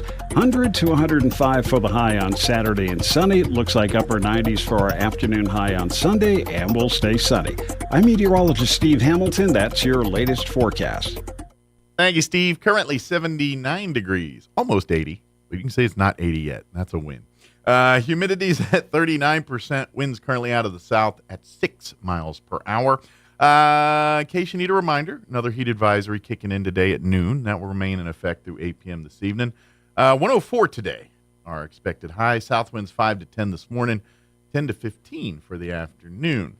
Partly cloudy tonight. Overnight low of 72. Winds out of the south 5 to 10. 103 and sunny for your Saturday. South winds 5 to 15. They've tacked on a slight 20% chance of showers tomorrow night, mainly before midnight. Overnight low of 72. South winds 5 miles per hour. Sunny Sunday, 99 for a high. Winds out of the south 5 to 10 miles per hour. 20% chance of rain Sunday night as well. And looking at partly cloudy skies, overnight low of 70. Now, don't get excited, folks. Don't temp your excitement here. But next week might be better than this week weather-wise. I'm looking at 20% chances of rain Sunday night through Thursday of next week. Every day, every night. And every single high next week is 96, 95, 93, 94, 96. Those aren't 104s, 105s. So it's not perfect, but maybe we're heading in the direction of, dare I say it, fall. I know I jinxed it, ruined it all. It's going to be 102 and everything week after. But just saying, don't get excited, but saying there's a chance. All right, it is 8:21. We're going to take about a 3.5-minute break, and then Amy McVeigh-Tejas will join us here from the Historical Society for Southeast New Mexico. Don't go away. You're listening to Mornings with Mike Winters. At Richland Motors, it's never been easier to sell or trade your current car, truck, or SUV for a newer model to hit the road in. Even if you don't purchase from Richland, they want to buy your vehicle for top dollar. But if you do buy from Richland, don't forget, they're the home of the powertrain warranty for life. That's a whole lot of confidence for you. See Richland for details. 2nd and Sycamore and 1309 Southeast Main. The perfect pair of glasses is a lot closer than you think. The Eyesight in Roswell, Carlsbad, and Hobbs is now accepting new patients 5 and up. The Eyesight accepts all VSP vision plans for full contact lens and glasses, as well as Medicare, Davis, and more. Designer frames from Maui Gyms, Oakley, and so much more. The Eyesight in Roswell, Carlsbad, and Hobbs offers complete eye care, including pre- and post-cataract and LASIK, as well as glaucoma testing. The perfect pair is waiting for you at the Eyesight in Roswell, Carlsbad, or Hobbs. Clearly the best in sight. Carlsbad Chevrolet is saying so long summer during the pre-Labor Day sales event with great deals across the lot on a great selection of new vehicles like a 2024 Chevy Equinox LT just $289 a month, and pre-owned vehicles like a 2020 Volkswagen Tiguan just $369 a month. Get earbuds or a smartwatch just for stopping by, a movie snack pack with a test drive, and a popcorn machine with purchase. And sign up to win a 75-inch Samsung TV to be given away Saturday, August 24th during the pre-Labor Day bash at Carlsbad Chevrolet, 2155 South Canal. So your trees are turning yellow. You scratch your head and think to yourself, what would Jim Gill do? This is Shirley from Roswell Seed. If Jim were here, he'd tell you all about something he called monkey blood. It's a powder that turns a deep red when you mix it with water. You pour it on the ground under your tree's drip line, and in a few weeks, they'll be healthy and green once again. So when things aren't green, just ask yourself, what would Jim Gill do? Then head down to Roswell Seed Company and find out. Picture this. You're behind the wheel of a John Deere compact tractor. You're effortlessly breaking ground, moving piles of rocks just by moving a lever, and enjoying the sun as you clear brush across your pasture. We could keep trying to put you in the moment, but to really understand what this feels like, you just have to get in the seat. Stop by Pecos Valley Equipment in Artesia and Roswell, or visit us online at pecosvalleyequipment.com.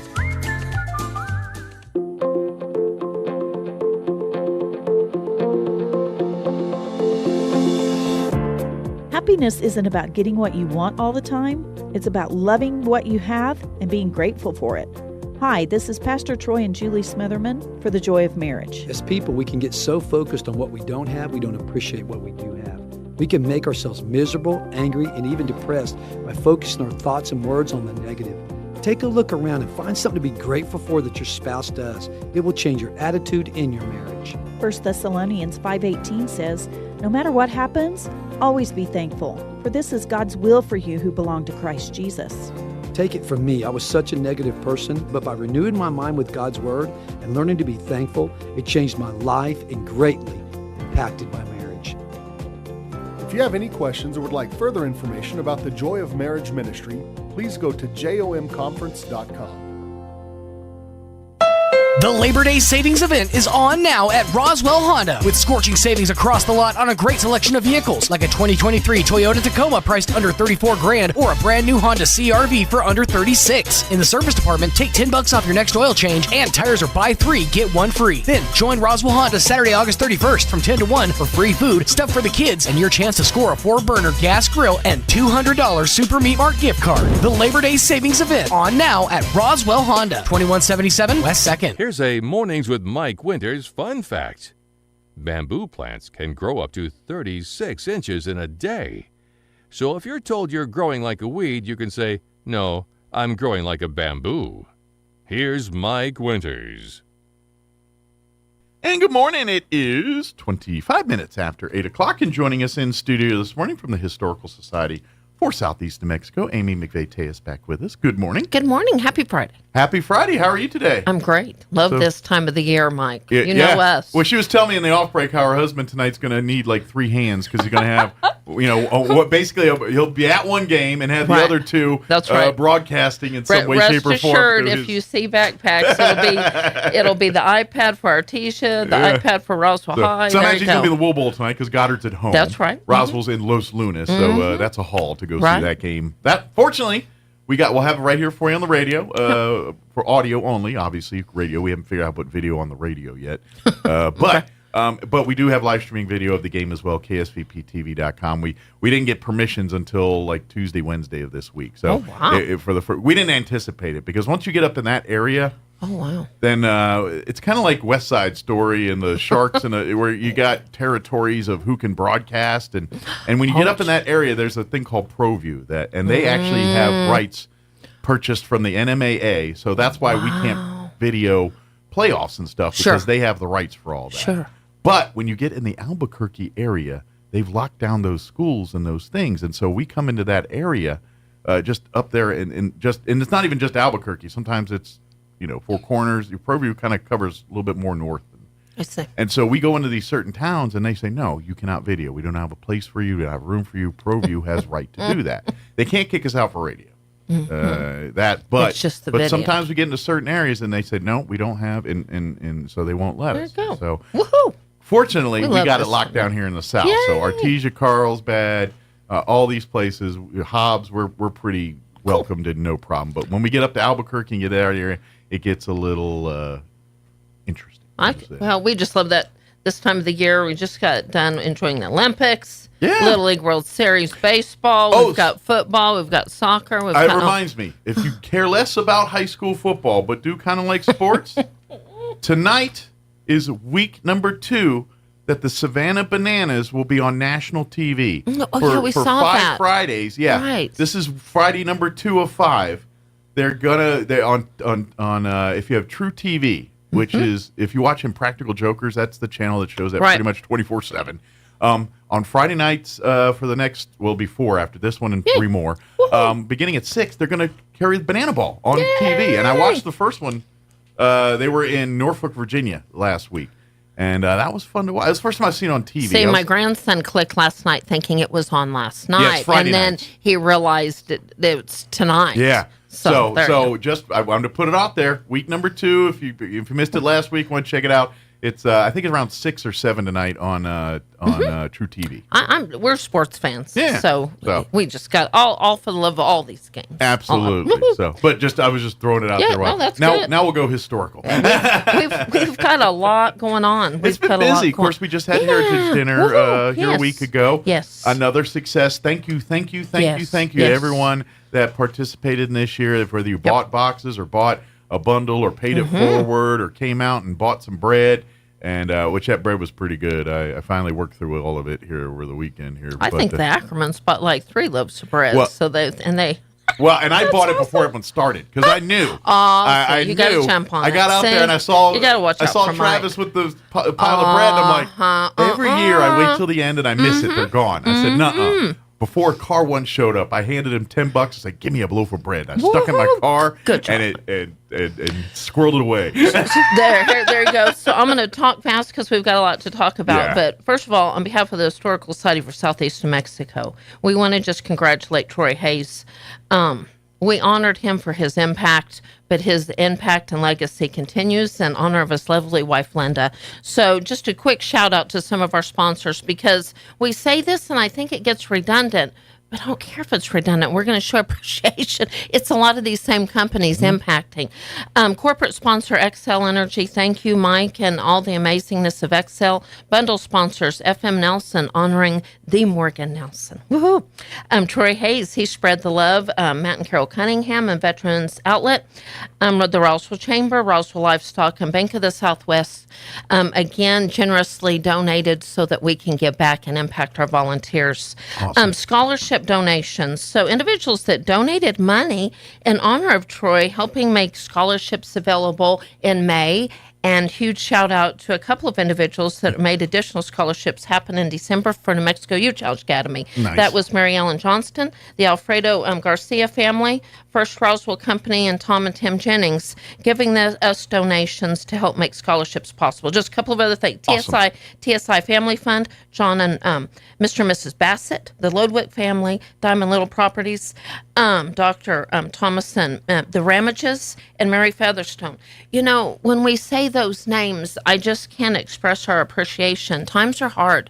We don't have the sponsors we used to, but that's okay. We're making the best of what God gives us, and we did a great job of that. And that's why I'm so proud and thankful for these folks. Because I go to the grocery store. I see I get the same bills. I get it. You go out to dinner, you're paying twice to 3 times what you used to pay for dinner. I get it. So for the fact that despite all of that and despite everything's being taxed to a greater extent financially for everyone, these folks still said, you know what, I'm going to splurge a little and buy let's face it, a meal that you probably would not pay that much for normally in your own world. Right. You know, that's right. Not all of us would. Because it's for a good cause. And so they're willing to, let's face it, use some of their disposable income to support us.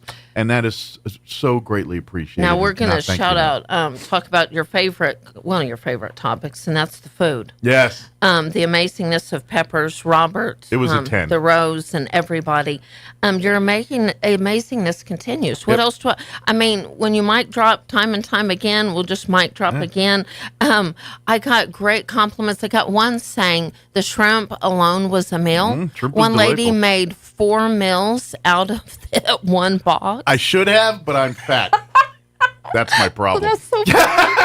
and then, on the sugar on top, hey, the brownie was amazing, but we're going to give a shout out and some love to El Toro Bravo Bakery with the amazingness of their biscochitos in that bag. The bag of blessings. I didn't even get to the brownies night 1. That was night 2 dessert. Oh, me and Kim got into the biscochitos.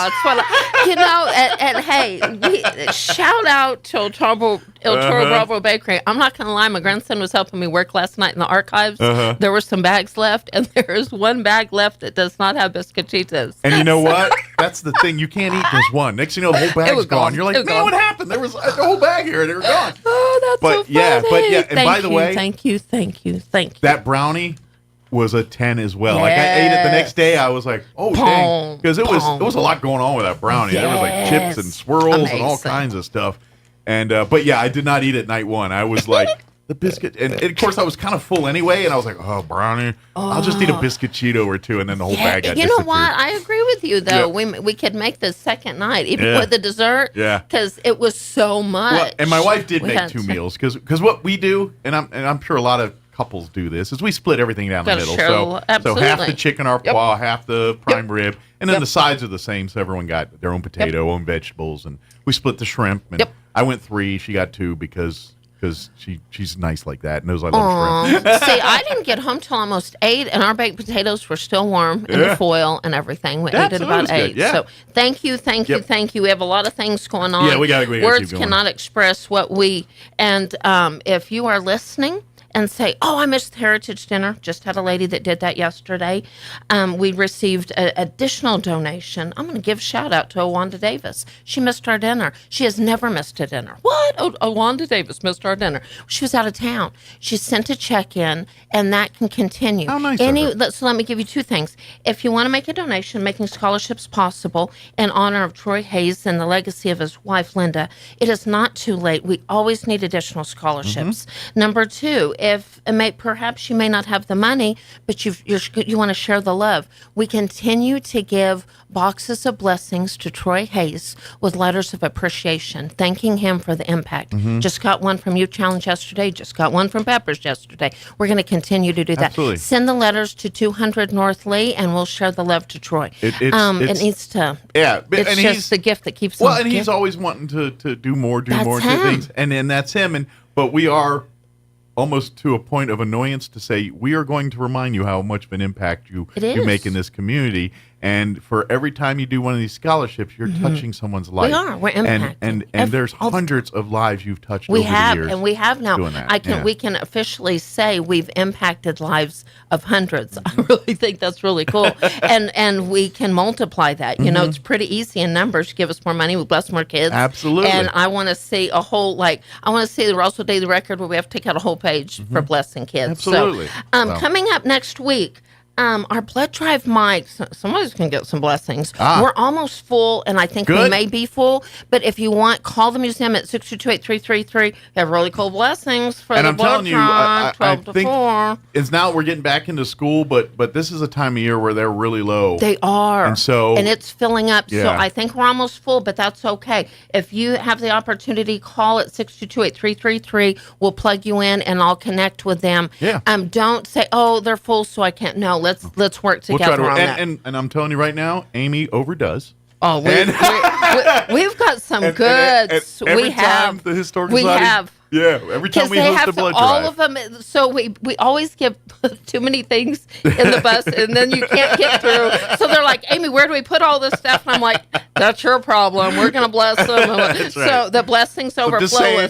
Prepared to leave with a sack full of stuff. Oh, yeah, hands full. but that's my grandmother's philosophy. Leave with your hands full, and that'll just give you a joyous week. Absolutely. Ribbon cutting next Thursday. Yes. That's Thursday the 29th. For some reason we'll celebrate it for a whole week. Yeah, So the ribbon cutting. Huge shout out to the Roswell Chaves County Economic Development Corporation. Through them, with them, in honor of them, in celebration of them, and the opportunity of their facade grant, we have 2 beautiful signs. Actually, 3. We put the sugar on top of the little sign we added in. They're beautiful. They're lit. They're solar lit. List is long and distinguished. And we're so glad to finally be here. Yes, it's been an ordeal. Process. We're not going to lie. It's been an ordeal but great getting these signs right. Take a little, rolling up your hands. So Ken Burton did our signs. Thank you for him and his amazing team. So next Thursday, 5 o'clock, we'll have beautiful new flags up. And we're gonna cut the ribbon in the museum lawn with that big sign right on the corner. Don't stand out on the street. We're gonna be in the lawn. That's right. And that is a bit busy street. And the amazing ladies in red, the red coats will be there. The so come classiest part out. of the chamber. 5 o'clock, and if you want to come just to hear Cisco sing the national anthem, there you go, Cisco. Absolutely. Said your name on the radio. While we're talking about the economic development, shout out to Elwood Livability. Good for them, what they're doing. I got a visit from a beautiful woman doing great things and helping celebrate our community. Awesome. Thank you for what you do, and they're wanting to celebrate us. Nice. I love great people doing great things, and she bought a book. Come on, Mike. Absolutely. Books, and here you go. Speaking of which, it's not too early to think about Christmas shopping, even though we are in August. But some people, don't forget, another way to help and support the Historical Society is shop through us. We have a ton of books from local authors that, we talk about. John LeMay, Donna Blake Burchell. Yeah. I think we still have a few Elvis Fleming books heck yeah, in the archive still yes, too. Joyce Peter Hurd McCollum, prints. Which, by the way, we're one of the few places you can get the Peter Hurd prints. At a great deal. The Hurd White family was very generous and kind to us to be able to do this. Yes. This is their way to. That's how they constantly and forever support the Historical Society. And so, if you're wanting, those make great gifts. Or they do. You ain't got to give them to nobody. Keep them for yourself. It's your, literally celebrating history by putting art on the wall, and that's mutual. Yeah. But if you're thinking of cool holiday gifts, then unique things, please shop the Historical Site. Go to roswellnmhistory.org and check out all the different books, the Peter Hurds, all that kind of stuff. Oh, there's a fun. Even John was wowed by it. John came in to autograph a book yesterday, and he's like, "Oh wow, Donna's book, her new one, The Scoundrels. It's looking pretty good. Looking good, and it's looking good, and it's pretty thick. I'm telling you, it's going to get your money's worth." Hey, where I'm going with this is that thick book of Scoundrels. I'm thinking there might be part 2 or something. Might need it. She had quite a bit of. We had a lot of scoundrels in southeast New Mexico. She had a lot of material to work with. Because you know what I will say? John's books, they're a nice size. Donna's coming through with the value. She's got some. I grew up in books. D.C., so I could appreciate this more. But it's like if you go around here and you get the phone book, and it's like that little book thing. But if you get the phone book in like D.C., it's like 2 books, and it's this thick. It's a and phone so book. I think the That's Scoundrels exactly book right. is turning into. Oh yeah, I'm seeing part 2 of this, and then they're going to go to males and females. Hey, and then I think it'll be it's going on and on and on. A lot of things going on, and I know we're going to be on the radio talking about it next week. And I was talking to Elle about it yesterday. We're so excited to celebrate museums. And I think we need to always just say 7 and thank the 7 museums of Roswell. And even though this museum day is coming up, and I know you'll talk about it on the radio next week. September 14th. We want to remind people to celebrate our 7 museums 24/7, 365, especially with the events we've got coming up. Remember to remind people and say, 7 museums of Roswell. Well, and we had such a great turnout for the first annual museum day. If you want to volunteer, we'll take the ball. And so we are doing this again because, people that have never set foot in Historical Society, Walker Aviation Museum, the Art Museum, McBride, the miniatures. Yeah, be honest, I don't think most people realize there is a little museum at the Institute. There's a lot. And quite frankly, there's cool things in there. Like there's a Medal of Honor in there. If you've never seen a Medal of Honor up close in person, there's one in there. There's mic drops at every museum. Celebrity stuff, like if you want like Roger Staubach stuff or just various old making military those uniforms. New Mexico Military Institute connections. Seeing what life was like as a cadet, say in the 20s and 30s we there. Need to you celebrate can see all that. But they got a Crow Museum, and Museum Day showcases all of these museums that Roswell, we have so much culture and cool things to do in a town of this size. You do not realize what you have in your own backyard. So use September 14th as that day to say, you know what? All we're going to make the day. Now they're going to give you incentives, like you go and you fill out the passport deals. So bottom line, if you could, and it's 10 to 5. Bottom line, if we'll give you your little passport. If you go to all 7, you'll be put in a drawing for large prizes. We're going to have. I'm going to put the challenge out there for 7 museums. We have something really cool we're working up for our little. Historical Society blessing. Okay. Mike, it's going to be big, like 5 foot tall kind of thing. Okay. So shout out to Elaine. Elaine and we're working on some fun things. So let me say this on behalf of the Historical Society. We're going to have Chuck Wagon there, Mike. Heck yeah. The Drewstems. Thank you, John and Sharon. We'll be there with our Chuck Wagon. We're going to have some face painting going on. Nice. We're going to celebrate some history. It's going to be a little festival going on at the Historical Society. We have blessings, as usual, for the first... I think for the first 50, we're going to have really cool blessings. We're going to have blessings throughout the day. Yeah. John will be there signing books. We have a lot of fun things. Sure. And it'll be fun. See the beautiful home that is the J.P. White home.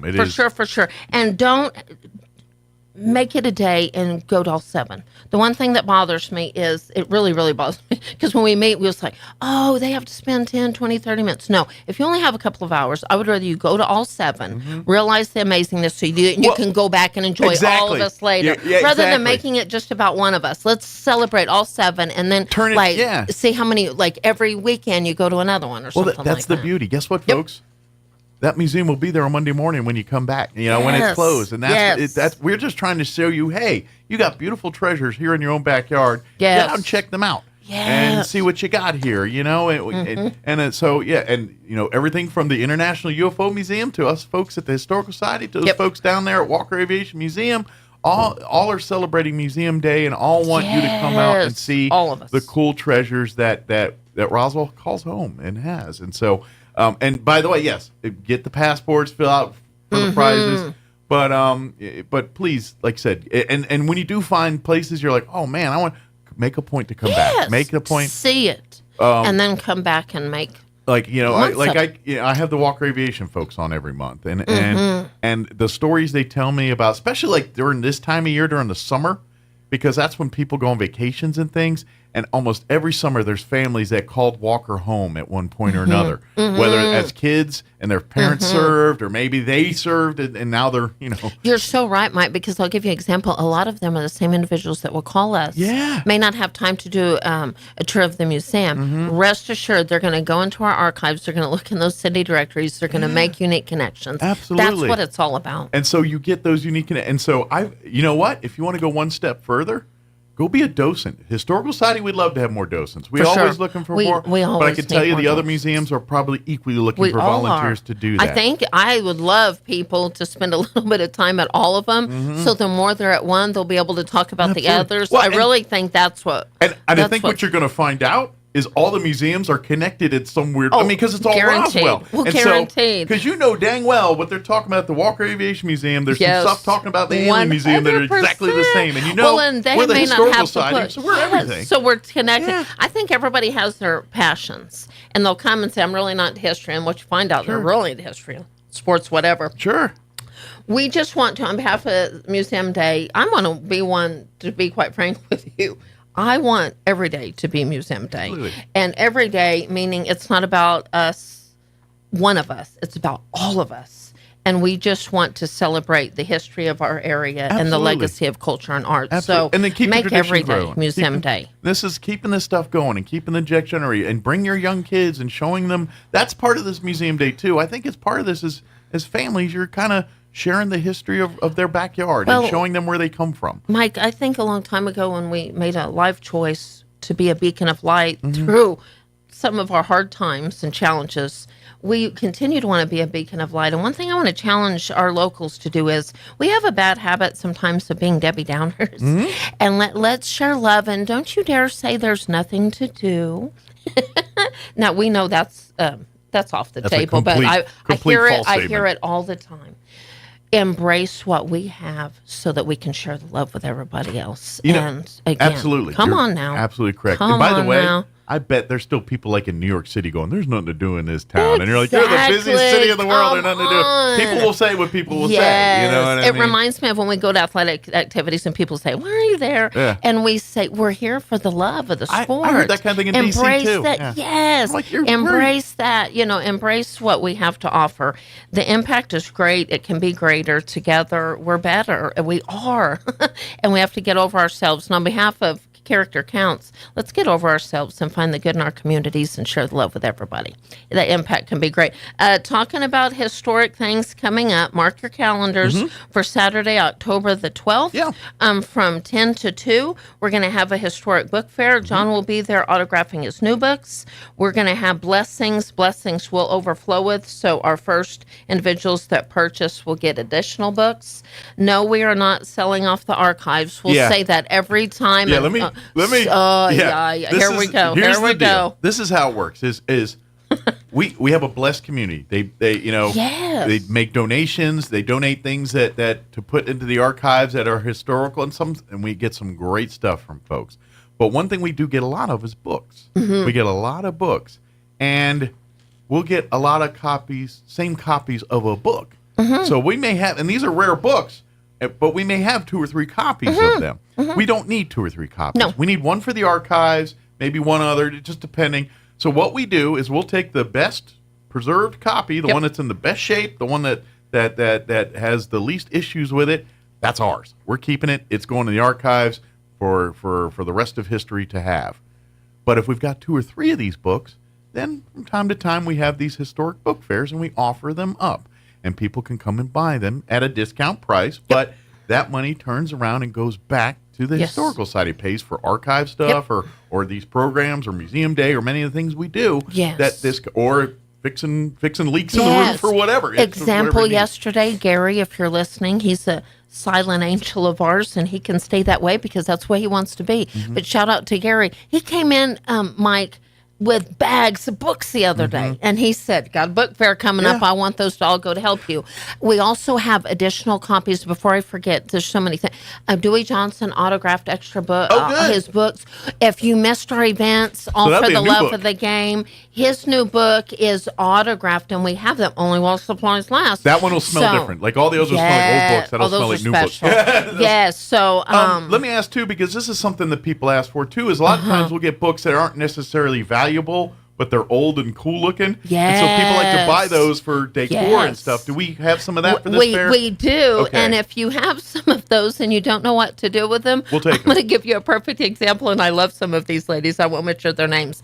They make amazing book arrangements because I saw some at the Holiday Magic Bazaar. Shout out to them. And their amazingness coming up in November. That's we'll right have around a the table. corner too. It will. But those precious ladies have come to our book fair and wrapped them up, and you can make a book arrangement. Cool. So yes, we have them. Yes, Excellent. we need more, and like we never have too many. Yeah. And I've done that for years. Sure. So you and can. by the way, sometimes you go through there and they're not rare per se or even valuable, it'll be random but they're history. old. But you go through there like, man, this is an old Hardy Boys book I remember reading as a kid. Exactly. And you maybe just want it because you're like, I'm gonna go read that thing. Well, I read it 30 years. You can open it up and it go down. So there is in that pile too. So if you're looking for little nuggets like that to read, you'll probably find them. So if you have them, we still need them for donations. Or yes, we're going to have a little bit of everything, and we have received some really cool treasures that we have multiples of. Absolutely, we're going to really have some cool books available. Absolutely. So, but be warned, we're not selling the archives. we're just taking the over excessive stuff that we have and making it available to the public that like to collect these kinds of things.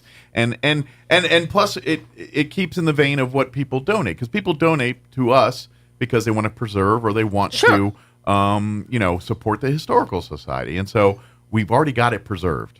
So thank you for supporting the Historical and we're going to Society. continue to preserve and preserve and preserve. But at the end of the day, we all know everybody can't keep everything. Absolutely. And that's just it.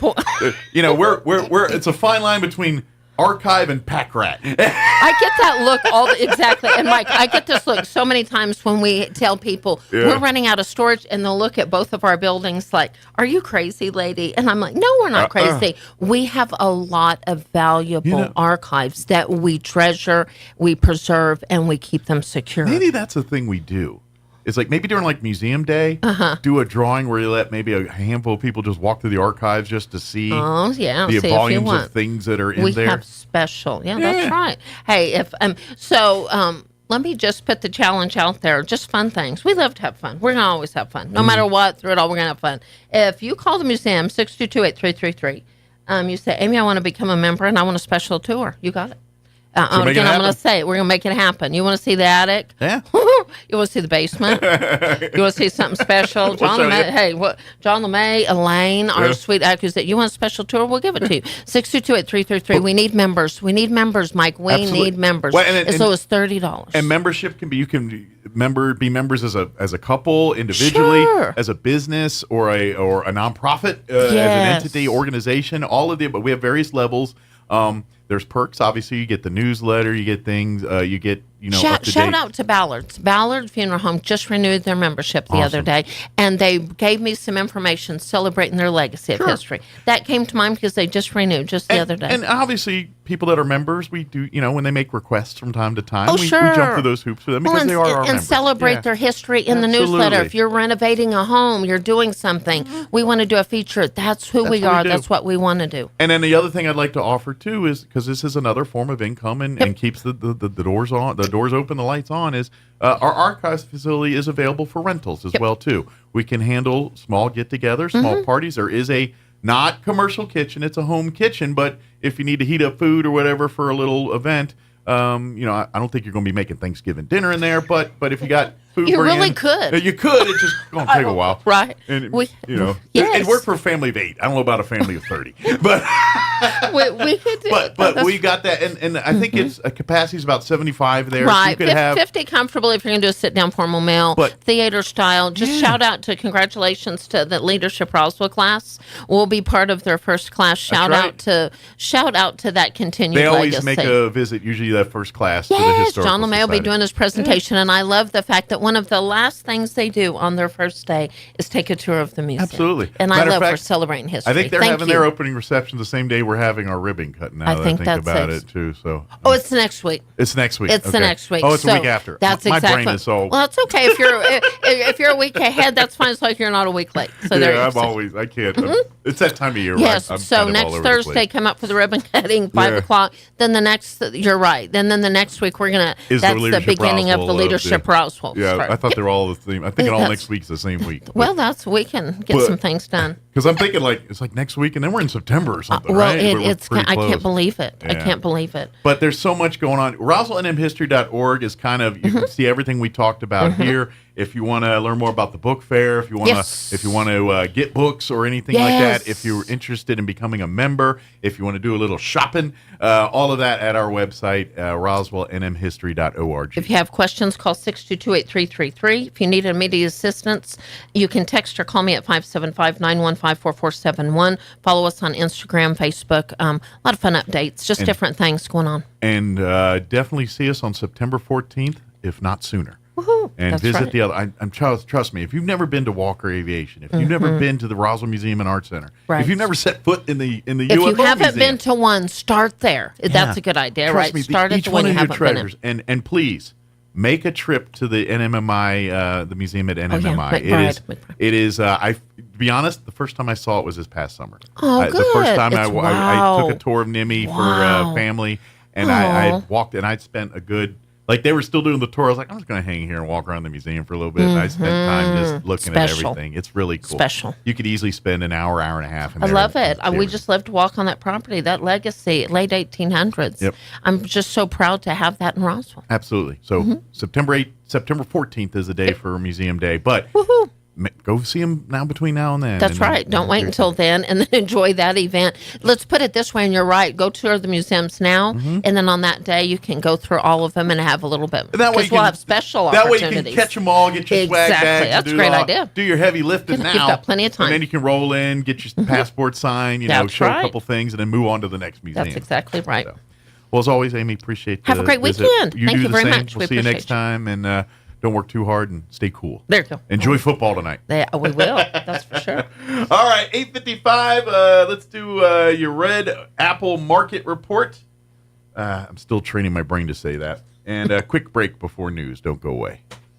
All across America, this is the Red Apple Audio Network's Market Report. I'm James Flippin. The financial world has its eyes and ears trained on Jackson Hole, Wyoming today. Fed Chair Jerome Powell will speak at this year's economic symposium. He's expected to address a potential rate cut from the central bank, which could happen next month amid improving inflation data. And with Wall Street highly focused on the job market as well, U.S. stocks finished lower Thursday. Bond yields rose, putting pressure on equities.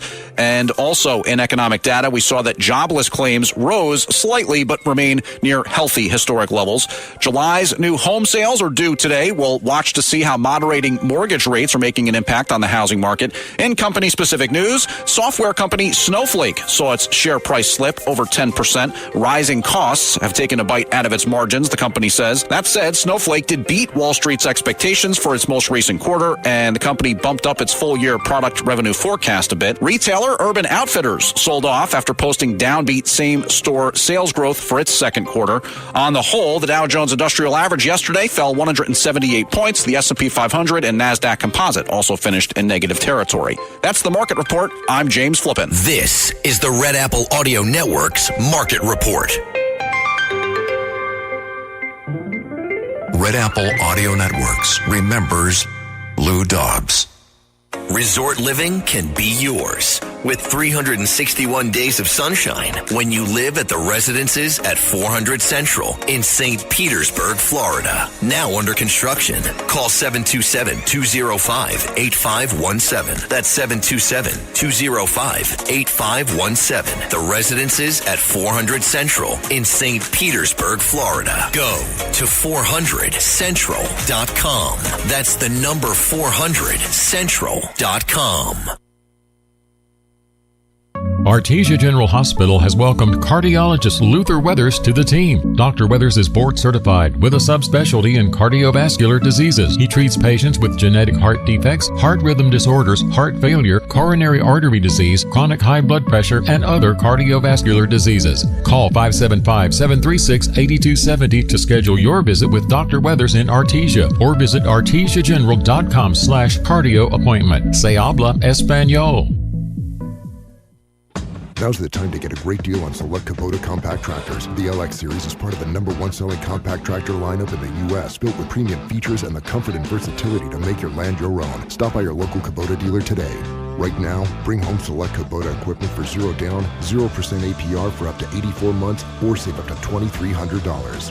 Now through September 30th. See us or go to KubotaUSA.com for full disclaimer. Visit your local Kubota dealer, Amigo Machinery at 2801 Southeast Main Street in Roswell. What made Roswell Hyundai the #1 used car dealership in southeastern New Mexico for 2023? It's simple. Great selection, great savings, and great people. Right now, the lot is loaded with all new Hyundai models, including Elantras, Santa Fe's, and Palisades. And with 0% on select new, 5-year warranty, and 3 years free oil changes on all 2024 models in stock. Now's the time to trade up and save big. So, what makes Roswell Hyundai the #1 used car dealership in southeastern New Mexico? You do. Come check out the all-new and used car supercenter only at Roswell Hyundai, 1909 West 2nd.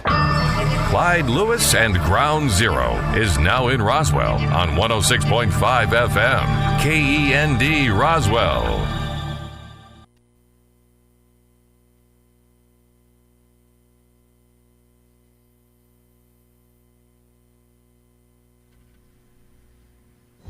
News this hour from townhall.com. I'm Rich Thomason. Wall Street is flying high, a rally ignited by Federal Reserve Chairman Jerome Powell. Without providing a specific timetable, Powell says the time has come for the Fed to consider an interest rate cut. Inflation is now much closer to our objective, with prices having risen 2.5% over the past 12 months. After a pause earlier this year, progress toward our 2% objective has resumed. My confidence has grown that inflation is on a sustainable path back to 2%. Which is the Fed's target for cutting a key interest rate, currently hovering around a 23-year high. We are heading into the thick of the presidential race. Both parties have held their conventions. Their presidential tickets are set. Town Hall News White House correspondent Greg Clugston says Kamala Harris has accepted the Democratic presidential nomination. In her acceptance speech, Harris promised to be a president for all Americans. You can always trust me to put country above party and self. She said she's always worked for the people throughout her career, while her opponent, Donald Trump, has only acted in self-interest. And on a night when the convention crowd was repeatedly chanting USA, Harris argued that democracy was at stake in this election. Greg Clugston at the Democratic National Convention in Chicago. Visiting the Arizona border, former President Trump says the Biden-Harris open border has visited death and destruction on the American people. Robert F. Kennedy Jr. is withdrawn from the Arizona ballot as questions swirl about a possible alliance with former President Trump. One of Canada's two major freight railroads up and running again amid a contract dispute with workers and the government ordering arbitration to end the walkout. On Wall Street, the Dow is up 324 points, the Nasdaq 165 points higher. More on these stories at townhall.com. Everybody wants cheap airfare, but where do you find it? You call Low Cost Airlines. Their prices are direct from the airlines, and they're so low you can't find these fares published anywhere. They specialize in cheap flights, discount hotel rooms, cheap car rental rates, and great package deals anywhere around the world. Wherever you want to go, they can help you get there cheaply and with a best price guarantee. If you want the lowest prices on your airline tickets or other travel services, call now. That's right, call. That's the only way to get these rates. Experts are standing by 24/7 to get you the cheapest airfare and hotel rates available. So don't wait. Call right now for the lowest travel prices anywhere and for great last-minute travel deals too. Call 866-755-5300. That's 866-755-5300. Again, that's 866-755-5300. Call us right now. The opposition is crying foul after Venezuela's Supreme Court backed socialist President Maduro's claims that he won last month's election. Nicolas Maduro hailed the court ruling as historic and forceful. But within minutes of the decision, the opposition candidate Edmundo Gonzalez responded by posting an image on social media saying void. In a video message, he accused the court of attempting to please the president. Mr. Gonzalez wasn't the only one to question the Supreme Court's standing. The UN Human Rights Council has warned that it lacks independence and impartiality. The president of Chile described the court decision as a consolidation of fraud. The BBC's Sanjay Dasgupta. The Berlin Zoo announcing that longtime resident giant panda Meng Meng has given birth to twins for a second time. The cubs were born just yesterday. Zoo officials say that they're doing quite well. News and analysis, townhall.com. The fate of a nuclear power plant hangs in the balance on the West Coast. Some California Democrats could cancel a $400 million loan payment to help finance a longer lifespan for the state's last nuclear power plant. The votes in the state Senate and Assembly exposed a rift with Democratic Governor Gavin Newsom, who says a longer run for the Diablo Canyon plant is critical to maintaining reliable power supplies. The dispute is part of continuing negotiations over a new state budget. The state has endorsed a 5-year extension for the plant beyond a planned closing by 2025. Keith Peters reporting. Officials have cleared a growing homeless encampment at Dockweiler State Beach in Los Angeles. The cleanup operation coming more than a month after Governor Gavin Newsom directed state agencies to urgently clear encampments on state land and threatening to withhold state funding if they don't take action. More on these stories at townhall.com.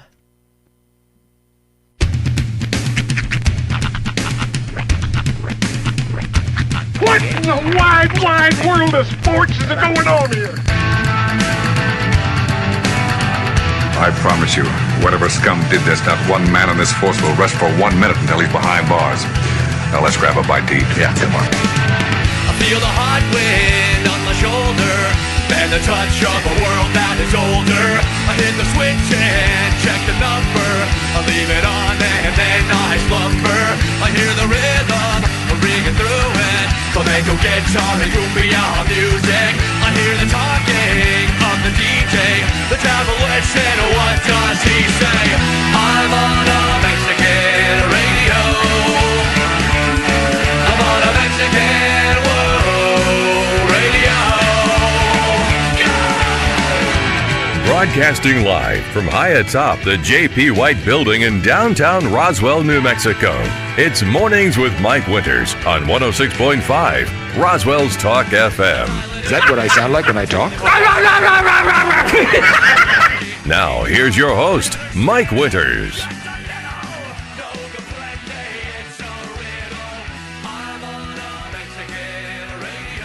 And good morning. It is 6 minutes after 9 o'clock. Welcome to hour number 3. Trace in Viernos. 3. Sorry, that was a Naked Gun reference. Oh. If remember the scene where Lieutenant Frank Drebin had to disguise himself as Major League Baseball umpire / singer of the national anthem, Enrico Palazzo. Enrico Palazzo. But when he got to the part where he's umping, and then when he goes, first time he calls a strike, he goes, right? And everyone's like, ah! He goes, yes, strike! And then by the time he's doing it, he's calling strikes before the pitch team on the plate. He's like, strike, 3! And he's like doing this whole dance of the crowd. And goes, 3! So it's a dated reference. I just saw a clip from that movie the other day. It never ceases to amaze me how old movies like that can still just get me. Yeah. It was the woman's up on the ladder. Drebin's looking up. Nice beaver. That's right.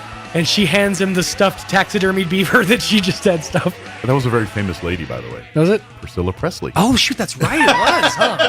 I forgot about that. Yeah, she was the co-star of the It's crazy how star-studded that movie actually was. Yeah. Anna Nicole Smith was in the second or third one. The second one, I think. Yeah. Priscilla Presley was the love interest in the Naked Gun movies.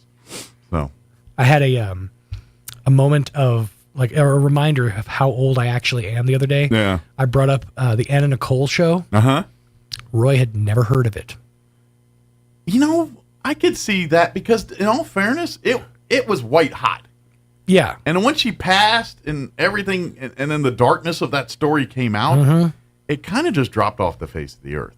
And I don't know if it's just the fact that the Howard K. Stern guy, and then because there's a kid, and they were just like, you know what, we're done with the spotlight, and they just rode off into the sunset. It did seem like it all just kind of went away like that. It did. And I think it's the moment she died, I think the dads and everyone, I think they just literally got, I think all of the spotlight, because when she passed, she was a mental health absolutely problem. It was, she was rough.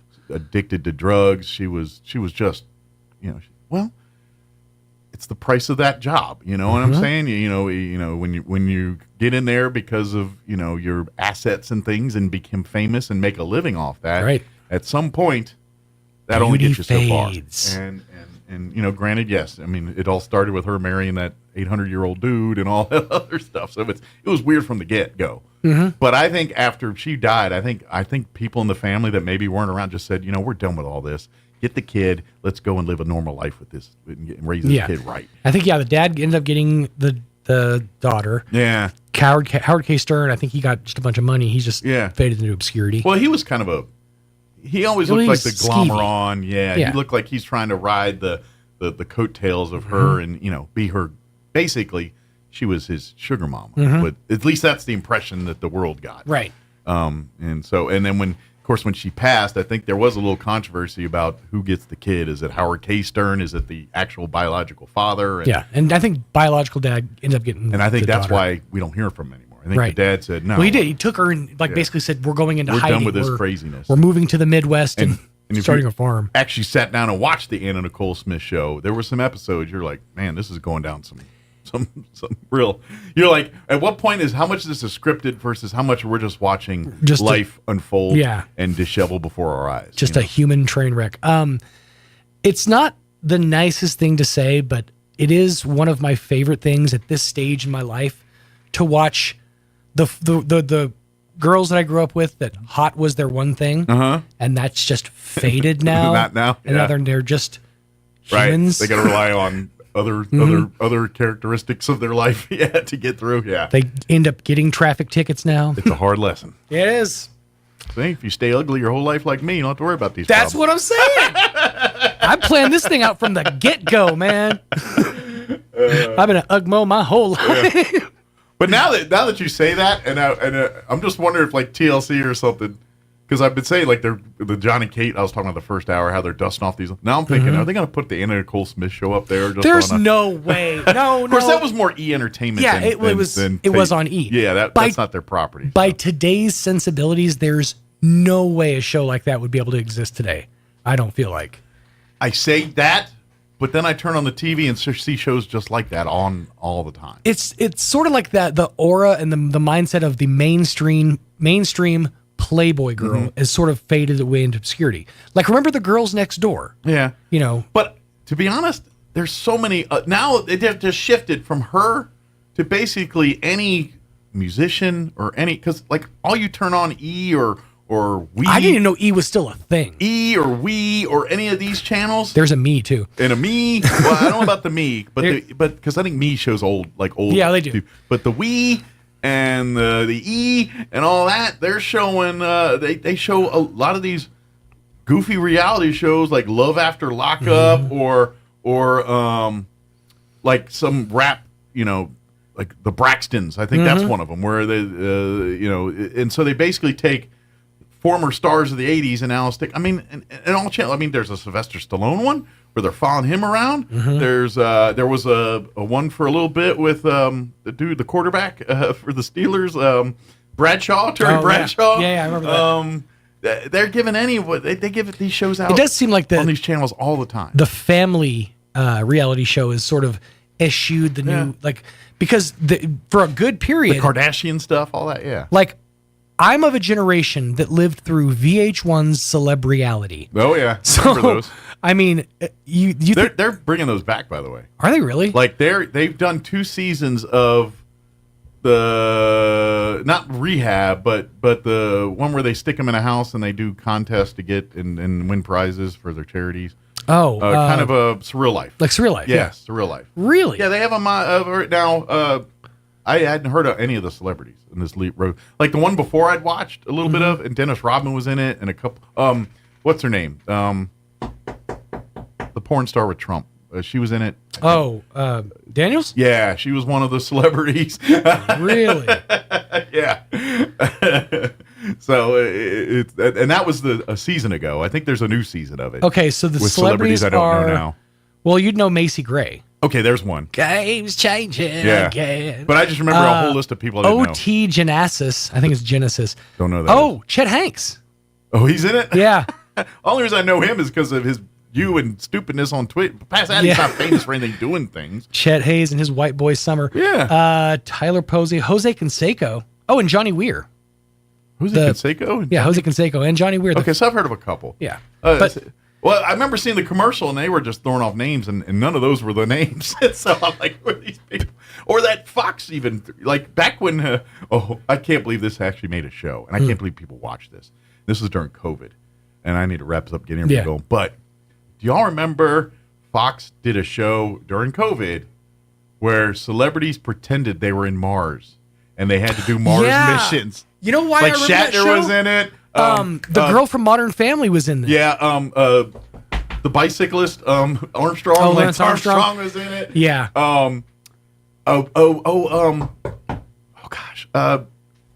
Beastman from the Seattle Seahawks running back, Beast Mode. He was in it. I remember his name right now. Celebrity Mars. He was in it. There was quite a few Stars on Mars. That's what it's called. Stars on Mars. That's that was just out a year or two ago. Ariel Winter, the girl from Modern Family, Adam Rippon, which I think isn't that the kid that outed Spacey?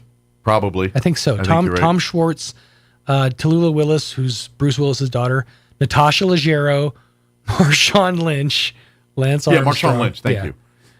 Yeah, I feel like there was another football Tinashe, Portia Williams, William Shatner. Yeah, Shatner. Richard Sherman was on there. Yeah, Sherman. That's it. Well, and Shatner was the host.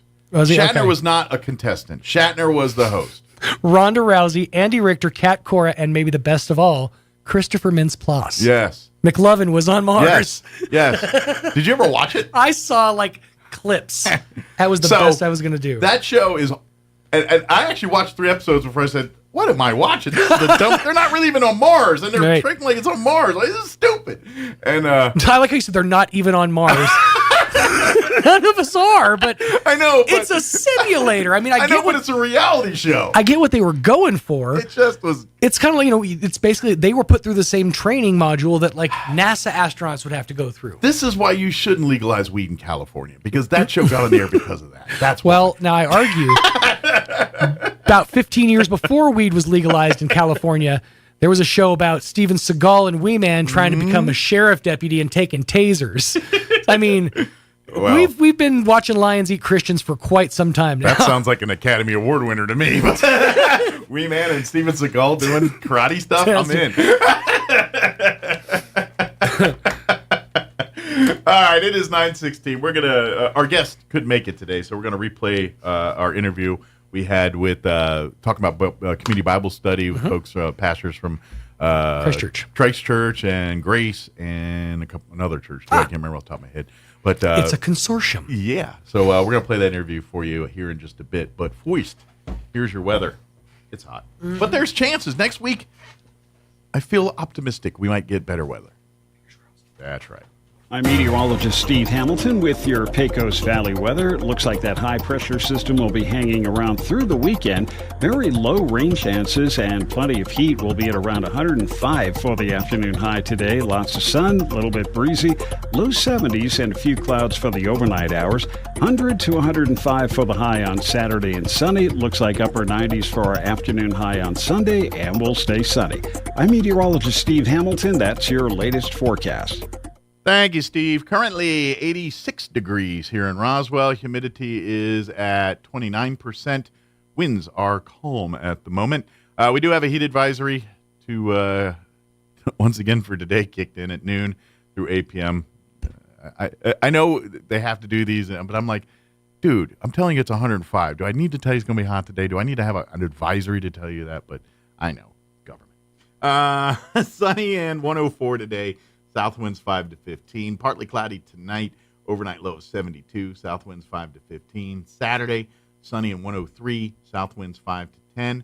Tomorrow night, they are calling for a 20% chance of showers. Partly cloudy. Overnight low of 72. Sunny and 99 for a high on Sunday. And then beginning Sunday night, and I'm looking through Wednesday or Thursday of next week, 20% chances of rain every night, every day, Sunday night through Thursday. Cooler temps next week, too. For Monday, our high is 95. For Tuesday, our high 93. 94 on Wednesday, 96 Thursday. So maybe. And rain chances every day, 20%. So maybe we'll get something out of all that. All right, 9:18. We're going to take a 3.5-minute break. Then we're going to play our interview with the group talking community Bible study. That's up next. Jesus preaches, "Blessed are those who are persecuted because of righteousness, for theirs is the kingdom of heaven. Blessed are you when people insult you, persecute you, and falsely say all kinds of evil against you because of me. Rejoice and be glad, because great is your reward in heaven. For in the same way they persecuted the prophets who were before you." In John 18, Jesus tells his disciples, "If the world hates you, keep in mind it hated me first. As it is, you don't belong to the world, but I've chosen you out of it." If we're truly living as Christ lived and as God calls us to live, we'll be at conflict with this sinful, broken world. That world doesn't want to be held accountable for their actions, and so they push back against anything that questions their choices. We, as Christians, rejoice in the persecution because we know that we're living the life God called us to. That gives us the strength to withstand and to persevere. That's being Jesus to the world around us. Join us at the Country Club Road Church of Christ for worship at 10 a.m. on Sunday, located on the corner of Country Club and Washington in Roswell. The Labor Day savings event is on now at Roswell Honda with scorching savings across the lot on a great selection of vehicles like a 2023 Toyota Tacoma priced under $34,000 or a brand new Honda CR-V for under $36,000. In the service department, take $10 off your next oil change and tires are buy 3, get 1 free. Then join Roswell Honda Saturday, August 31st from 10 to 1 for free food, stuff for the kids, and your chance to score a 4-burner gas grill and $200 Super Meat Mart gift card. The Labor Day savings event on now at Roswell Honda, 2177 West 2nd. It's hot, and Maze Lumber in Roswell is your BioGuard headquarters for your swimming pool. Maze is your headquarters for chlorine, including pool generators, and Soft Swim by BioGuard for your non-chlorine products. Maintain your pool this summer the right way for a season full of smiles instead of headaches. Let your pool sparkle all summer long with Maze Lumber, 115 South Virginia in Roswell. You can count on Maze Lumber Company. Check out some of the bargains you'll find this week at your local Farmers Country Market. Select bottles of Kraft salad dressing are 2 for $5, and select 30 packs of Capri Sun or Kool-Aid Jammers are $5.99 each. In produce, fresh cantaloupe are $1.99 each, and black seedless grapes are $1.99 a pound. In the meat department, whole boneless pork loins are $1.99 a pound, and 10-pound bags of chicken drumsticks are just 69 cents a pound. These are just some of the savings you'll find this week at your local Farmers Country Market. So the weeds are taking over your property? Ask yourself, what would Jim Gill do? This is Ben from Roswell Seed. If Jim was here, the first thing he'd do is figure out what kind of weeds you're dealing with. He'd recommend the best thing to get rid of them and show you how to use it. Then he'd probably tell you a long story about the biggest weed he ever saw. Big or small, when problems come along, head for Roswell Seed Company and ask them, what would Jim Gill do? Carlsbad Chevrolet is saying so long summer during the pre-Labor Day sales event with great deals across the lot on a great selection of new vehicles like a 2024 Chevy Equinox LT just $289 a month and pre-owned vehicles like a 2020 Volkswagen Tiguan just $369 a month. Get earbuds or a smartwatch just for stopping by, a movie snack pack with a test drive, and a popcorn machine with purchase. And sign up to win a 75-inch Samsung TV to be given away Saturday, August 24th during the pre-Labor Day bash at Carlsbad Chevrolet, 2155 South Canal. Here's a Mornings with Mike Winters fun fact. More than 50% of Americans fall asleep on their sides. That's way better than falling asleep on someone else's side. Here's Mike Winters. And good morning. It is 22 minutes after 9 o'clock. Before I play our interview here talking about community Bible study, during the commercial break, I just got on Facebook and I started seeing a bunch of reports about people reporting a lockdown at Roswell High School. Well, here is the response from the Roswell Police Department. They put a post out about 25 minutes ago saying a heavy presence of law enforcement was at and around Roswell High School this morning, Friday, August 23rd, in response to a report of someone seeing a subject who possibly had a gun near West Post Street and South Lee Avenue, just south of the high school. This was around 8 o'clock this morning. Roswell High School was placed on lockdown as a precaution. Roswell Police Department, Chaves County Sheriff's Office, and New Mexico State Police searched the area and did not find anyone matching the description of the subject in question. No incident occurred at Roswell High School. Law enforcement officers continue to patrol the area. The lockdown, and again, this was 25 minutes ago, is expected to be lifted shortly. So if they haven't lifted it yet, expected to be lifted shortly. But that's what's going on at Roswell High School. So I know people, schools, people get, rightly so, get very concerned when these things go on. So, but I got on Facebook, and first thing popped up, I'm seeing something about lockdowns at Roswell High. So I went, and that is the official report from Roswell Police Department there on that one. So it looks like nothing to worry about. Everything's fine. They're going to lift the lockdown shortly if they haven't done so already. So that's the update there at Roswell High. All right, it is 9:24. Yesterday we had Lonnie Owens, Katie Rolk, and Kelly Castles join us to talk about community Bible study, which continues. It's going on, but they kind of start new sessions and stuff next week. So they want to invite people to join. So here's our interview talking community Bible study. Enjoy. Joining us and good morning. It is from 26 minutes after 7 o'clock, and joining us in studio this morning from Christ Church here in Roswell. Of course, Lonnie Owens back with us. Good morning, Lonnie. Good morning. We also have Katie Rolk. Did I say Rolk right? Yes, you did. Awesome. I like when I do that. And Kelly Castles as well. Good morning, everybody. Good morning. Good morning. Well, first off, before we talk about community Bible study, just do a quick plug for Christ Church and say, hey, looking for a church home, come see us this Sunday. Well, I'd be glad to do that. Kelly and Katie may like me to point out that we're representing three different churches. Well, I will give everyone here the opportunity. But it kind of feeds right into why we're here, right? This is a community Bible study. Absolutely, yeah. For people from all over our area, from whatever church background. But yes, I'm at Christ Church, which is 2200 North Sycamore, and I'm sure that Katie and Kelly will say the same. But we'd love to have anybody come and visit with us anytime. Yeah. And we have a website. Matter of fact, they were out here in your office just looking at our website a minute ago, and so people can, if they're interested to know more about Christ Church, they can just go to our website. Excellent. All right, now plug time for the rest of you too, since I give everyone. Kelly, go ahead. I go to Grace Community Church. Excellent. So people may have heard of that one. Yeah, and that's. I think that's right. What Lonnie said is what we're involved with here today is community Bible study, and the beauty of it is all are welcome. Sure. All are welcome, whether you can pay the fee or not, whether you go to church or not, and wherever you go to church, all are welcome at community Bible study. So I've always liked that about being involved with CBS. Absolutely, Katie. Absolutely, thank you. Plug your church. Yeah, I go to Calvary Chapel, and I also ring handbells at St. Andrews. Awesome. So a lot of great churches in this town. So you're running back and forth on Sundays. Like, I'm going to get over here. We only ring handbells every now and then. But again, this exercises the point I'm saying. This is a community Bible study. Absolutely. Whether you're Catholic, whether you're Baptist, whether you're whatever, Seventh-day Adventist, whatever. If you believe in Christ, then we would love to have you come to Bible study. Absolutely. Or if you wanted to learn more about Jesus. Even Absolutely. if you don't, yeah. Yes. Well, and that's Yes. the thing. You know, we talk about the Bible, and you know, people spend their entire lives studying and trying to understand its meaning, and that's what, you know, the Bible is it's a simple book and it's a complex book all at the same time, and sometimes when you're home reading or home doing your own, you know, you get your own, but you always hit a moment of what? There's a lot of begats there. What are they talking about?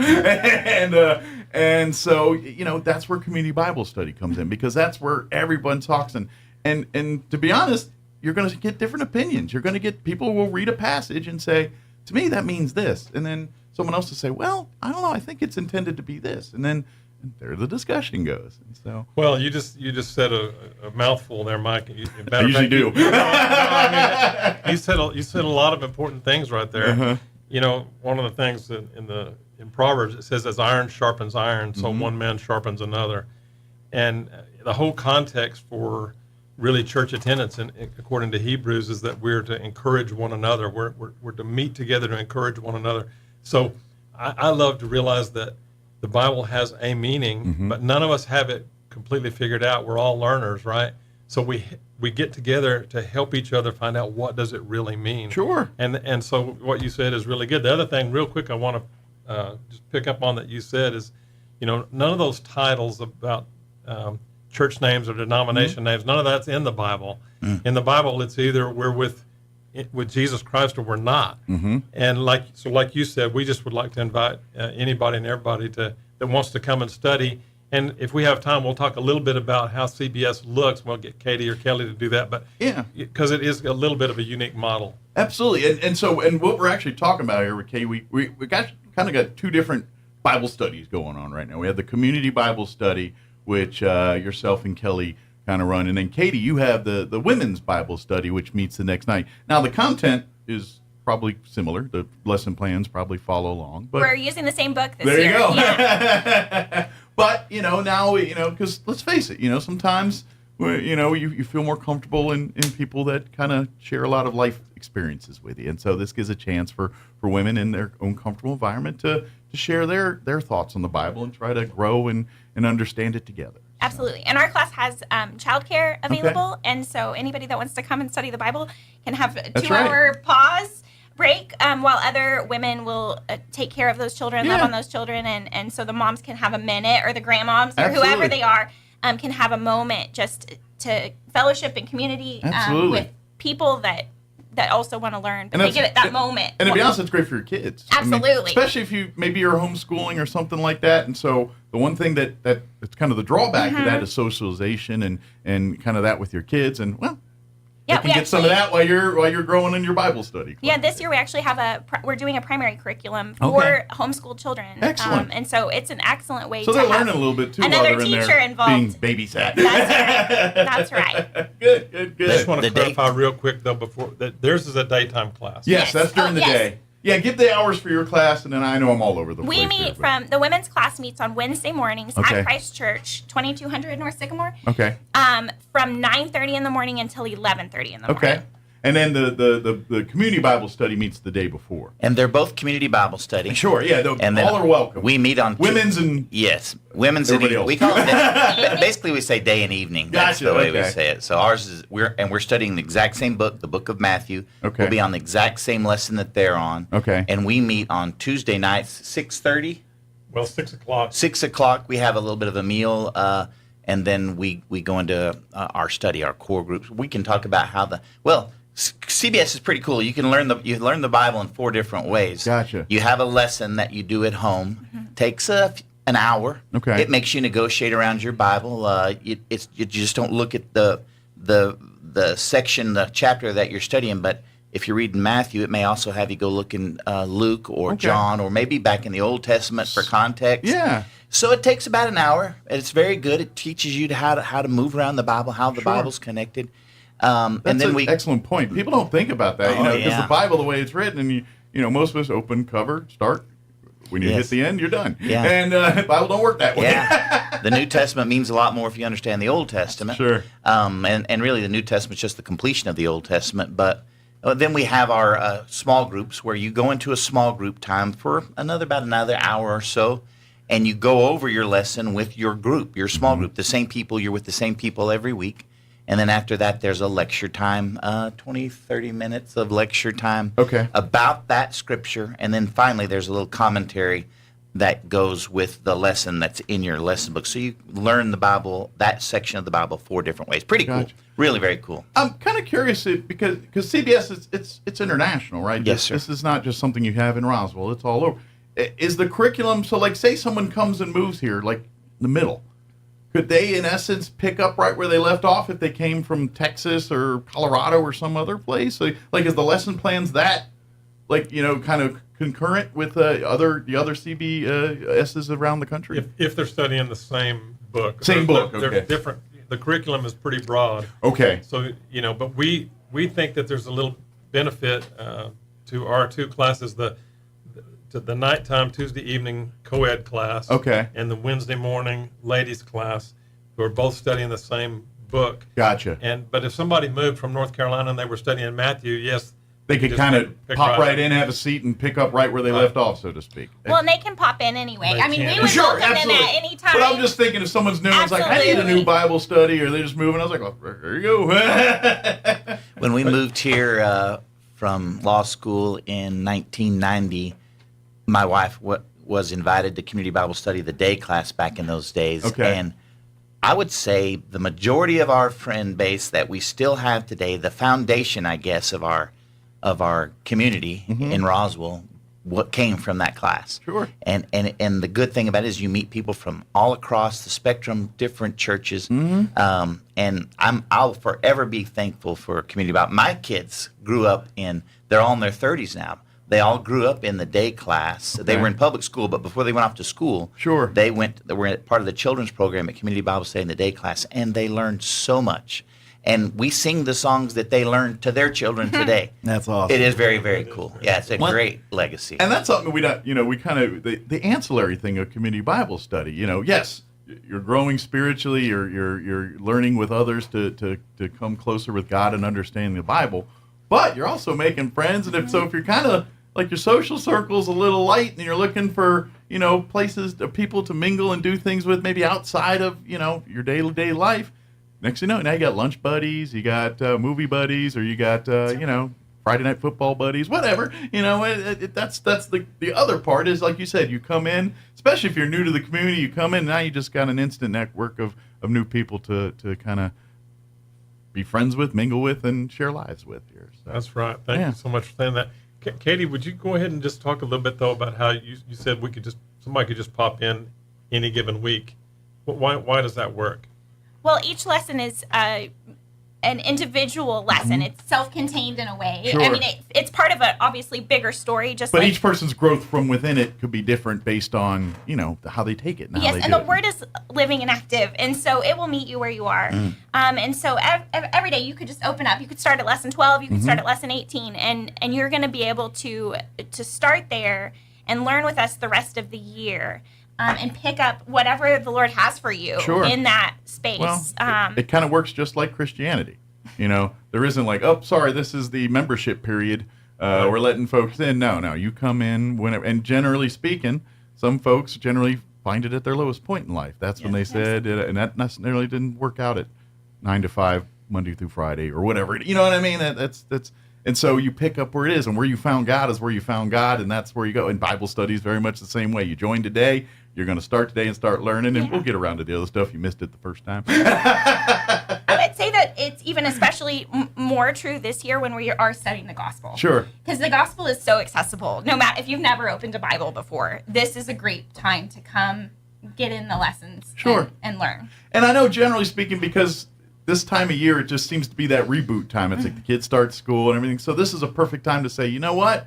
This is a time for me to do my own growth in spirit. Now the kids are at school, I can maybe do some Bible study or do something, especially like you said, for daytime. Maybe you're a stay-at-home parent and life's, handing you a bunch of stuff. Like, now I got a free few minutes. I can do something like that. Yeah, so, we did want to say that, that people can come in any time, but some people like to get in on the ground floor, and that's why we're here now, because next week is when we start. This is kind of a good, if you're going to get in, this is a good beginning point. It'd be a great time, and for our class, the Tuesday night co-ed class, we're having what we call intro night next Tuesday night at 6 o'clock. We do meet at both classes meet at Christ Church. Okay. So we want to clarify it's not a Christ Church deal, but we do use the Christ Church building, and so at Christ Church next Tuesday night, anybody could come, and then the same that's Tuesday night at 6, and then you guys are Wednesday morning at 9:30, right? Yeah. Yes. So come and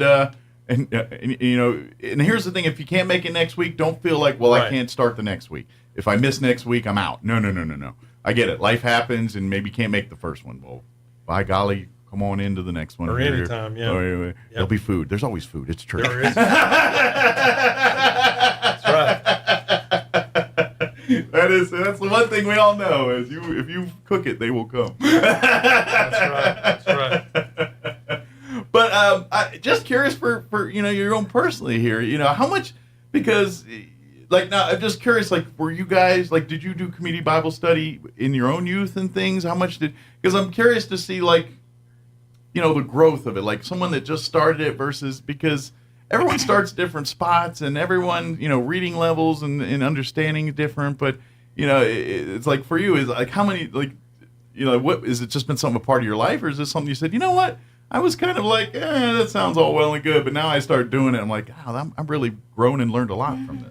Right. So I'll start because I'm basically still a rookie. This is just my second year. So newbie. I'm a newbie, so I'm still on a learning curve, but I've really enjoyed everything that Kelly and Katie just talked about. Sure. Just that whole dynamic of people.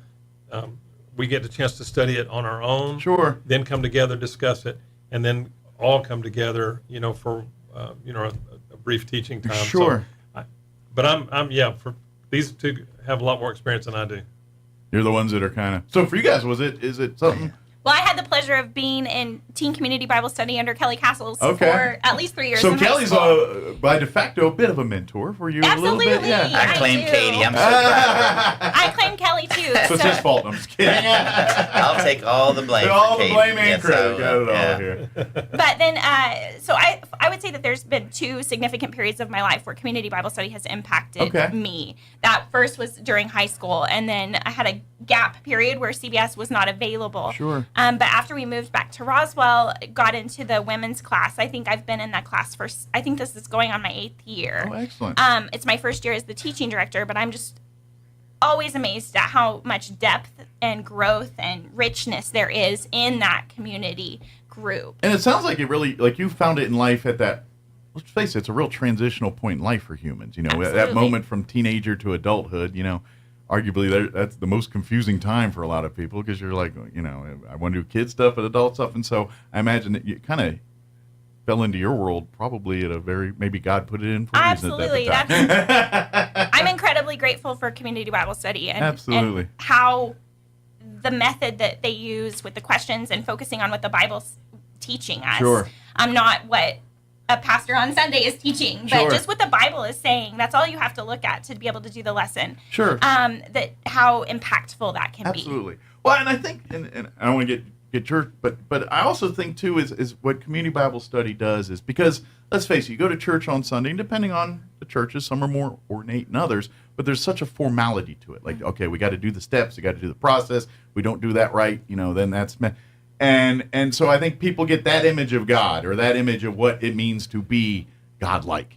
And I think this dispels all that. You go to community Bible study, and it's like, come in your T-shirt, your jeans, come at have a seat. No, we ain't got to do this. You ain't got to kneel, pray. You ain't got to do whatever. No blessings.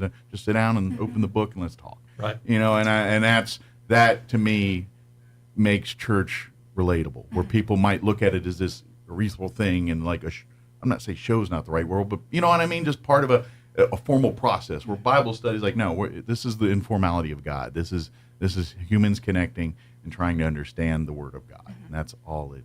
So, that being said, Kelly, now how did this come to you or into your life? As I said, we moved here in 1990. My wife was invited to the day class early on, and then probably 1993, 94. I joined the evening class and was involved. And I was playing being a Christian, right?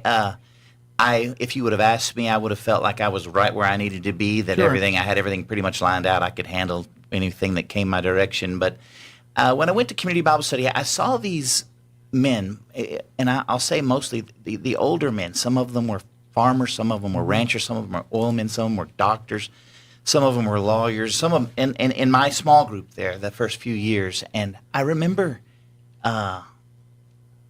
I used to struggle with the idea of, say, being a lawyer and a Christian. You got that question a lot, like there were two different things. Sure. Yeah, I get what you're saying. And I realized watching these guys and hearing these guys, and these were people that I didn't really know, but they were people in the community I knew of. And I looked up to them and seeing how they studied their Bible, even though they might have owned an oil company or been a doctor or a farmer or a rancher or a carpenter, whatever it was, whatever your life was, these guys, the Bible meant something to them. Yeah. And it impacted their lives every day. And it was probably the first time I ever really realized that there's not two identities. You don't have a job and a faith. You've got a faith and everything else is secondary. And these men's faith informed everything they did. They weren't perfect, obviously. But their faith informed everything they did. It was a part of every day of their lives. And the Lord softened my heart watching these guys and seeing what it looked like to really be a Christ follower. And then I went on a walk to Emmaus. You've probably heard of one of those. And at that walk, I finally realized I was sitting on the throne of my life. I needed to get off and give it to the Lord. And that was 1997. I think right the very next year then, God said, I've equipped you your whole life. You've got everything you need to do, but all you want to do is sit on the bench. And it's time for you to get in the game. And then myself and some very, very good people started the teen class in, I think it was 98 or 97, and it went for like 23 years. Interesting. And COVID kind of knocked the breath out of it a little bit. But anyway, then I got involved in the evening class with Lonnie. I found it fascinating that kind of at the end of the day, kind of the what turned you, basically people that you looked up to as influential people and said, what makes them tick? Yeah. And you saw that. And to me, that's, because it's a reminder to all of us that we're all examples. Yes. And even if you don't think you're influential, you're very influential. And so it just by you living your life and leading by example, you are doing it whether you realize it or not. And I think your story is proof in that pudding. It's like, I'm sure those gentlemen that you looked up to probably had no earthly idea that you're the reason, because of their life, you were brought to the Bible. Yes.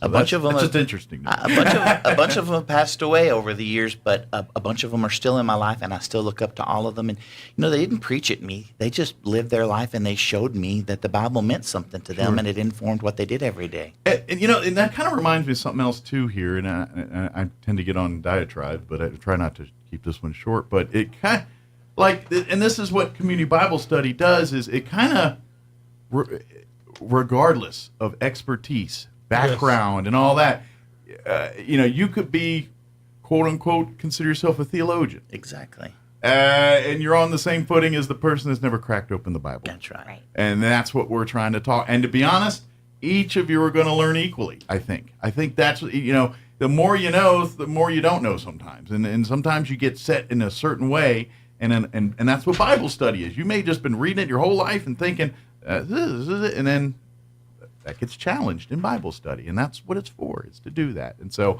that's what I love about it, is someone that, quote unquote, lived their whole life under God versus maybe they're new to it. They're equally the same in the knowledge, and you're all growing together and all. And that's what Bible study is about. There is no, obviously your Bible leaders who are leading the group, but really everyone's opinion, everyone's thoughts, it's all on equal footing here. So yeah, and Mike, we would welcome somebody even that's not even sure if they know that God is real, if they just want to consider. If you're looking for evidence and you're questioning what's going on, I think come. Bible study is going to be your best bet for finding what you're looking for. Please here. come. Absolutely. Because again, you just keep saying these things that are great lead-ins, which I guess is why you set them up. Yeah, I guess that's your job, right? That's what I do. So you're doing your job well. But I think about Jesus saying, "Heaven and earth will pass away, but not one jot or one tittle of my word will pass away." In other words, not even one little punctuation mark. And for the Lord to say that His Word is that important. I mean, that's the whole impetus, right, for us saying let's make this a part of our week to get together and just grapple with, as Katie said, what does it actually say and what does it actually mean? That's really the kind of the bottom line. And I would even offer too is, let's face it, we're not, unless you're living your head in the sand, the world is a little bit crazy right now. It is. I don't care your beliefs, whatever your political, whatever, we can all agree it don't feel right now. You know what I mean? And so I always, this is why I'm like, this is when you go back to what you know is tried and true. This is when things are questionable, you go back to what you know is not questionable. And for me and for many people, it is God. And so maybe it is time. You're thinking, life's getting a little, I need a mental health break here. I need to take care of my own mental health.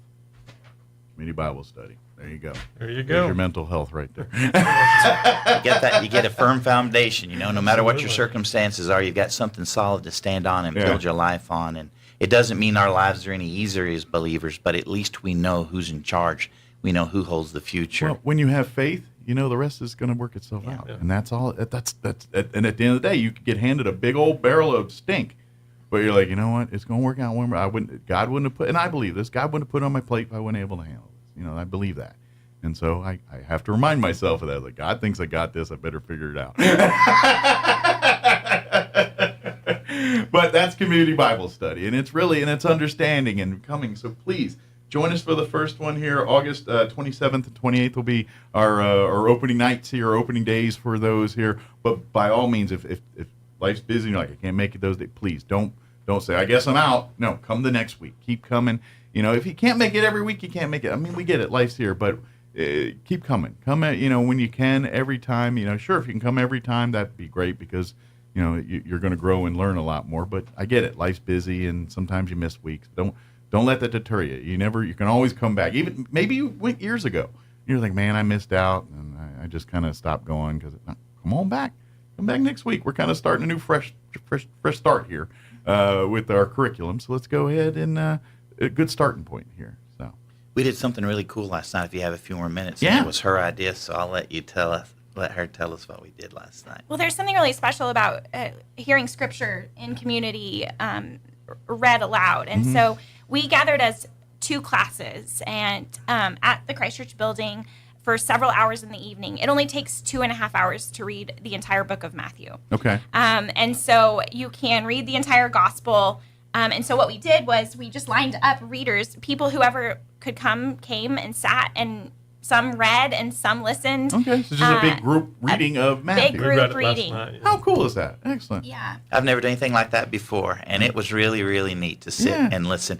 And I think when it was over, Lonnie said, can you believe how fast 2.5 hours passed by? We went from the beginning of Jesus' life to the resurrection and his charge to the apostles. Now, how many stops to understand does that happen, or you just do straight reading? Okay, I didn't know, because I'd be like, what does that mean next? Because I'd be the guy that it takes it longer than 2, because I'd be the guy, what's that about? Next thing you know, here we go. And that's why you come to Community Bible Study. That's right. Right? Because now we're going to go through it methodically. Yeah, that's the classes after. Now we got the teaching. You come in next week to find out more. Right.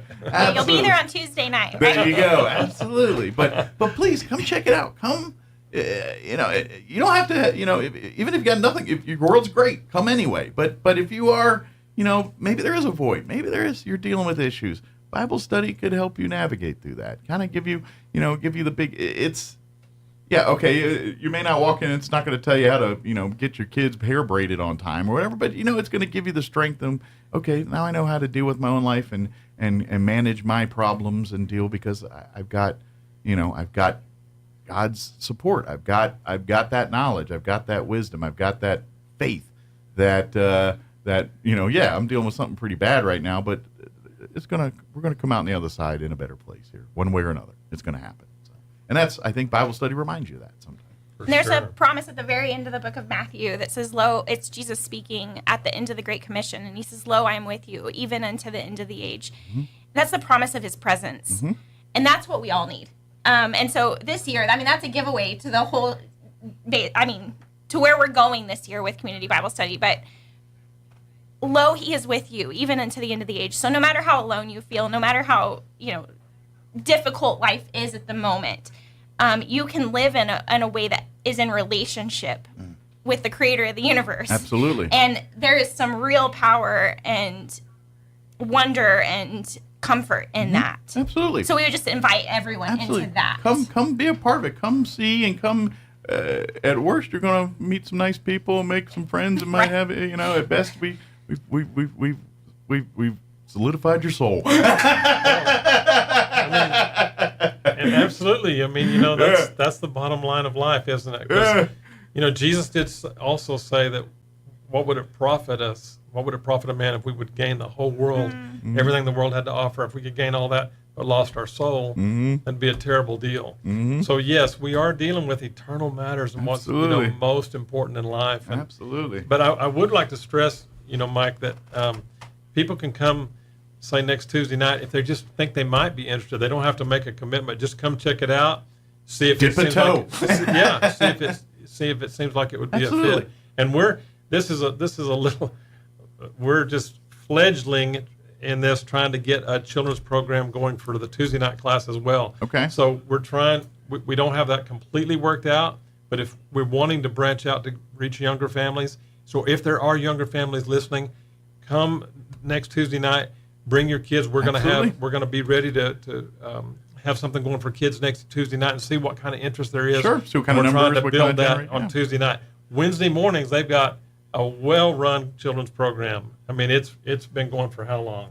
Probably as long as the class has been in existence. Almost 40 years. So almost 40 years. So they kind of got it figured out at this point. After 40 years, they got a plan. Right. They got a routine. That's right. That's right. But yeah, so come, and like you said, you guys do meet at Christ Church for the Bible studies and all that. So you're more than welcome. And so you could call. So if they want to get a hold of you guys, I know you can always probably go to either one of your churches, Grace or any of the churches, and ask.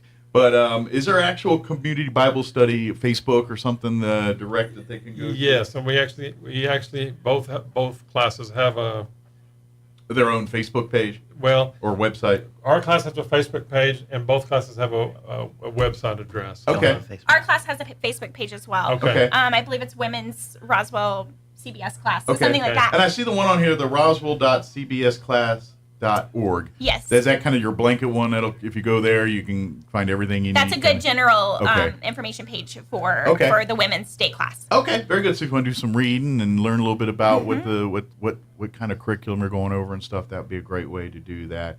And of course, you can always call 575-623-4110. And I'm not sure who that goes to, but that's Christ Church office. Okay, so you talk to Christ Church there. But like we said, come on out. The co-ed classes will be Tuesday nights beginning here on the 27th from 6 to 8 p.m. And then the ladies' classes will start the next morning, Wednesday the 28th. And that'll be from 9:30 to 11. And that'll be each Tuesday and Wednesday here for the foreseeable future now. So just kind of make your plans. And like I said, if you can't make it this first one, no biggie. Come on out to the next one. Come as you are. Come, like you said, bring the kids, bring the family. We've got places, we got things to keep them occupied and everything else. And just come, bring the family. Bring, maybe it's husband and wife. Come the first time as a husband and wife, or bring the kids, or maybe you're retired. Maybe the kids are off, college and living their lives, and just you guys and looking for more things to do together. Community Bible study. It's a great opportunity there. So who knows? Right. On Tuesday nights we have classes for couples, classes for men, classes for women.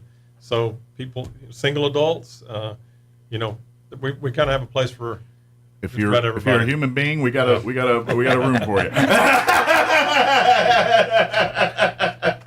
Very good. Is there anything we missed? Anything you guys wanted to get out there that I just skipped over or spaced over? I'll just say, none of us, whether we're teachers or members of these classes, none of us have arrived, right?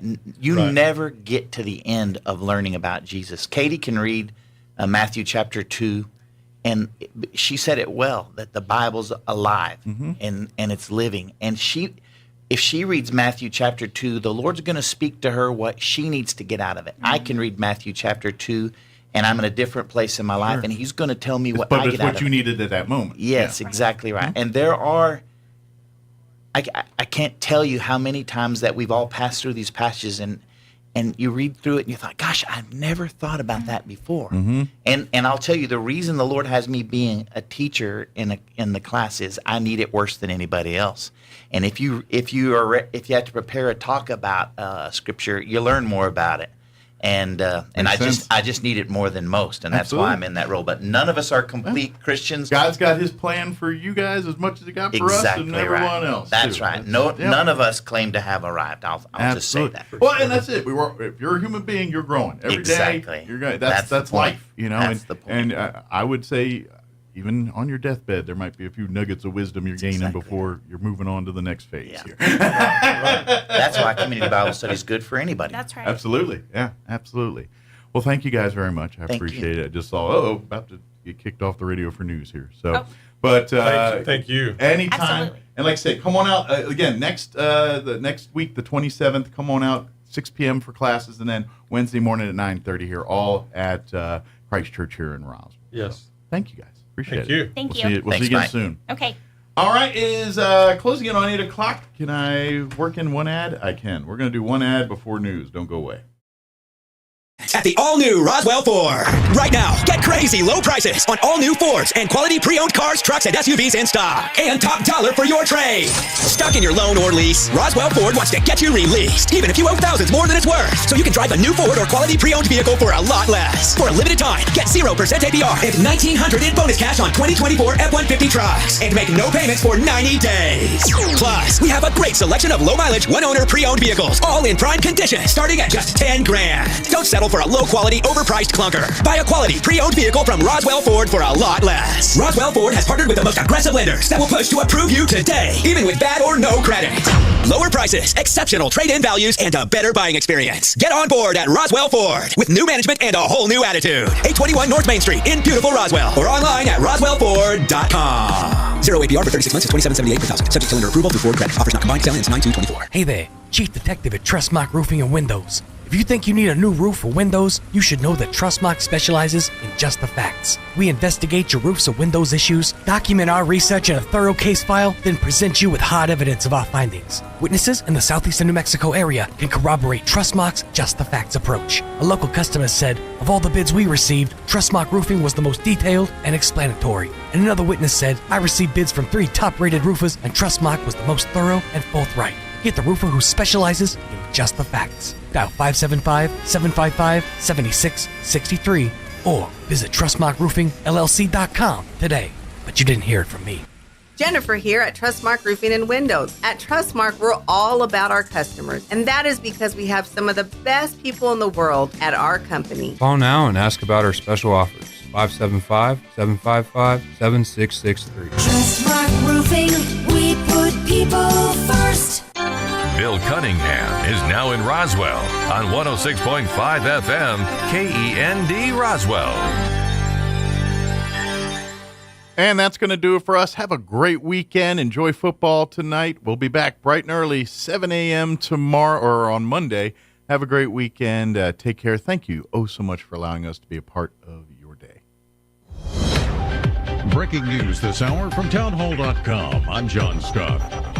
Speaking from Jackson Hole, Wyoming, Federal Reserve Chairman Jerome Powell says he believes interest rate cuts are just around the corner. The time has come for policy to adjust.